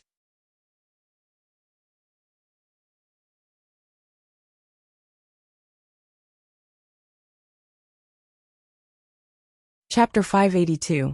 High up in the sky, a white shadow flew out of the Dirong Kingdom's territory at an incredible speed and entered the Purple Thistle Kingdom's airspace. This person was none other than Bing Qingzi. Following closely behind it was a white line that flung its tail in flight. It was the Great Snow Mountain's guardian spirit beast, Snow Flood Dragon. At this moment, Bing Qingzi was burning with anxiety. After receiving the urgent situation report from his disciple, Man Hu, he did not stop and immediately set off from the Great Snow Mountain. Even the Snow Flood Dragon that had not left the Great Snow Mountain for thousands of years was brought down the mountain by him. He knew what the current situation was like. Even Yin Baikong and Hu Changshu, who were on his side, would fall out with him. His Great Snow Mountain lineage was not strong. Apart from him, only a few of his disciples had a higher cultivation. Furthermore, the guardian spirit beast, Snow Flood Dragon, was comparable to a mid-divine transformation realm cultivator. Now that things had come to this, he could only save Yan Juexing at all costs. If he did not try his best to save Yan Juexing, the curse on his body would not spare him. Even if he could abandon himself, he couldn't abandon his disciples. They were as close as father and son. Originally, the Snow Flood Dragon's cultivation could not keep up with Bing Qingzi's flying speed. However, the Snow Flood Dragon was born with the ability to ride the wind and break the waves. It already had the basic attributes of a dragon. It was born with speed. Although the Snow Flood Dragon could not speak, it had already gained intelligence and could feel its master's anxiety. Otherwise, he would not have brought it down the mountain and flown so frantically. On the other side of the Purple Thistle Kingdom, there was a mountain range. However, on this desolate mountain range, there were currently hundreds of people standing. Each of them stopped on the treetops, waiting for something. These people were all divine transformation realm lords of various kingdoms. They were not waiting for others, but for Bing Qingzi who might pass by. There was a large-scale search going on ahead. Some people would definitely not allow Bing Qingzi to go over and interrupt them. For example, Yin Baikong, who had a calm expression. Yin Baikong squinted his eyes and glanced at Shangguan Taiping, who was on the treetops in the distance, with a somewhat resentful expression. Needless to say, who else but Shangguan Taiping could have spread the news to the whole world? This was equivalent to ruining his plans. Actually, he had wanted to leave first and kill Shangguan Taiping in the Purple Thistle Kingdom to prevent the news from leaking out. Who would have thought that Shangguan Taiping would be so cunning as to spread the news in advance? Soon after, it was rumored that the lords of the various kingdoms were moving out. Yin Baikong naturally couldn't sit still. He was very confident in his forces, but no matter how strong they were, they wouldn't be able to defend against so many soul formation stage cultivators. He was forced to personally come out to hold the line for the World Commerce Association. From time to time, a group of experts from the cultivation world looked around. He was afraid that those 2 people would appear. One was Bai Changchun of the Demon Domain, and the other was Wen Lanfeng of the Baiwan Nation. If these 2 people were to come, some people's dreams would be shattered. In fact, there were many people who were eager for the 2 top experts of the cultivation world to appear, because it was unlikely for them to get Yan Juexing. It would be better to let Yin Juexing fall into the hands of Bai Changchun and Wen Lanfeng, so that everyone would be at ease. However, the two of them had yet to appear. Everyone couldn't help but sigh. This was an expert who truly had confidence in his own strength. They weren't interested in dominating the cultivation world at all, and only believed in themselves. Now that things had come to this, many people had already secretly passed down orders to kill Yin Juexing on the spot if they found him. It would be best if their bones were ground to ashes, but their corpses couldn't fall into the hands of others. In any case, even if they got their hands on it, they would probably be attacked by others. Since they couldn't enjoy it, they might as well destroy it and maintain the status quo. Sikongju looked at his master's gloomy face and knew that he was in the wrong. When he received the news, he should have immediately asked Guan Zhongkai to kill Yulan at all costs. There wouldn't have been such trouble then. Now even if the World Commerce Association got their hands on it, they would probably have to pay a huge price. A figure flew over from afar. After Mu Lianxiu bowed to Yin Baikong and his master, he transmitted his voice. Grandmaster, Master, our people have found traces of Yin Juexing and the others. However, there are too many forces following us. I'm afraid that even if we find Yin Juexing, it will be a little troublesome. Yin Baikong transmitted his voice expressionlessly. Those who are scattered, gather your strength. Lianxiu, go and pass down my decree. Inform all the branches to gather all the cultivators above tribulation passing stage to reinforce them. Sikong, go and hold the scene. Don't show mercy to anyone who dares to snatch it. Kill without mercy. I'll take care of everything. Yin Baikong was ruthless this time. How could he let others snatch the meat that was already in his hands? The two received the order, and Mu Lianxiu rushed down the mountain to inform all the branches. Sikongju quickly flew in the direction of the search. The moment Sikongju moved, it became lively. There were many people watching this place. Almost 100 spirit-severing experts flew up and chased after Sikongju. This made Yin Baikong's teeth itch, but there was nothing he could do. He didn't have the ability to tell everyone not to move. Even if he spoke, they wouldn't listen to him. He wasn't Bai Changchun. Stone Jade City, the capital of Axi country. A banquet was already prepared in the guest hall of the World Commerce Association's Stone Jade City branch. Niu Yud, who was sitting at the head of the table, was eating and drinking to his heart's content. Yulan Do was in a good mood and happily poured wine for Niu Yud. Yulan Do was in a good mood and happily poured wine for Niu Yud. She didn't need to worry and just followed Niu Yud closely. Anyway, Guan Zhongkai would report the latest news later. It was really good to be able to keep up with the latest news of the cultivation world while having fun. As the two were eating and drinking, they suddenly heard the sound of dozens of people flying in the sky. They seemed to be in a hurry, and from the sound, their cultivations weren't bad. The two looked at each other in shock and didn't know what happened. At this moment, Guan Zhongkai walked in quickly and said excitedly, "Senior Niu, I found it. I found Yin Juexing's tracks." Yu Qianqiu's eyes lit up. He put down the pig trotter in his hand and asked hurriedly, "Did you catch him or kill him?" Guan Zhongkai sat down and shook his head. "Not yet, but it should be soon. Since we found his tracks, it shouldn't be long before we catch him." "That's true." Yu Qianqiu chuckled and continued to eat the pig trotter. He thought that with so many people making a move, it would be difficult to catch him alive. He was afraid that many people would rather kill Yin Juexing than let him fall into the hands of others. Yulan Do asked casually, "Brother Guan, what happened outside just now? It seems that many cultivators above the tribulation passing stage left. Did something happen?" How could Guan Zhongkai reveal this matter? This was a decree from his grandmaster to gather people. He shook his head nonchalantly and said, "It's nothing. Some blind people came to this branch, and the manager went to gather people to support them. It's not a big deal." Yulando said, "Oh." She was more or less confused. The three continued to eat the dishes on the table. In the dense forest, Zhang Zuanqing originally led dozens of people to search, but later, many people came to help. At this moment, there were hundreds of people advancing in the forest. Even the sky above the forest was followed by a group of people. There were 6 people at the final stage of the tribulation passing stage. Old 6 hid in a call not far away and quietly observed the movement in front of him. He originally planned to find a way to get further away and then release the whistling arrow. However, with such a dense group of people searching in front of him, there was no way to get past them. Counting the time, only an hour had passed. There was still nearly half of the time until the 2-hour deadline. Needless to say, looking at the situation here, eldest senior brother and the others weren't any better. With a bitter smile, Old 6 took out the whistling arrow and retreated into the colonel, gritting his teeth. He raised the whistling arrow, found an opening above, and directly pulled it. Chirp. An ear-piercing sound rang out.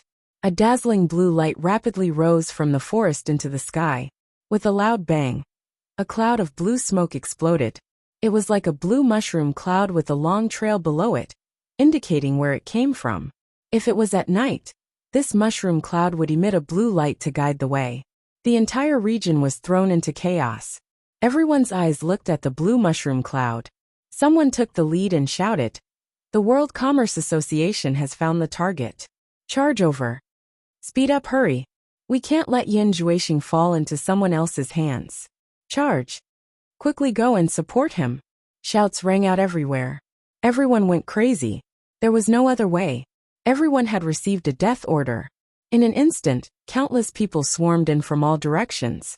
The people who were searching in the forest in the distance all came out to check the direction and flocked in the direction of the blue mushroom cloud. Zhang Zuanxing and the others who were searching were all stunned when they saw a blue light rising not far away. Someone said in shock, "Someone found Yin Juixing in front." This was the sky-shaking whistling arrow that only sounded when the target was found. Then, everyone saw a figure quickly flash to the left. Zhang Zuanxing shouted, "Catch him." Hundreds of people immediately chased after him. Looking down from the sky, the movements of these hundreds of people stirred up the forest. Bang was followed by a few screams. A few large trees fell down. It was already open. Some people who were watching from the sidelines, worried that it was a diversion, could no longer hold it in. The other side had clearly found the target. Both sides had already started fighting, so there was nothing to hesitate about. Therefore, they rushed over as fast as they could without any regard for their lives. The chaotic crowd rushed into the forest one after another. Just as the whistling arrow sounded out, Man Hu and the other 3, who were fleeing, came to a stop with a jolt. Old 7 turned to look behind him and said with tears streaming down his face, "Sixth senior brother, didn't we agree on 2 hours? We haven't arrived yet. Hide." Man Hu, who also had tears streaming down his face, pulled him. The 4 quickly hid in a small cave. It was a very shallow and narrow cave. The 4 of them were tightly squeezed together. 3 out of the 4 people were crying silently. Yin Juixing's lips were tightly shut, and his face was stretched taut. You're tuning in to the Journey of the Soul YouTube channel. Don't forget to subscribe and join us on this journey to catch the most captivating stories.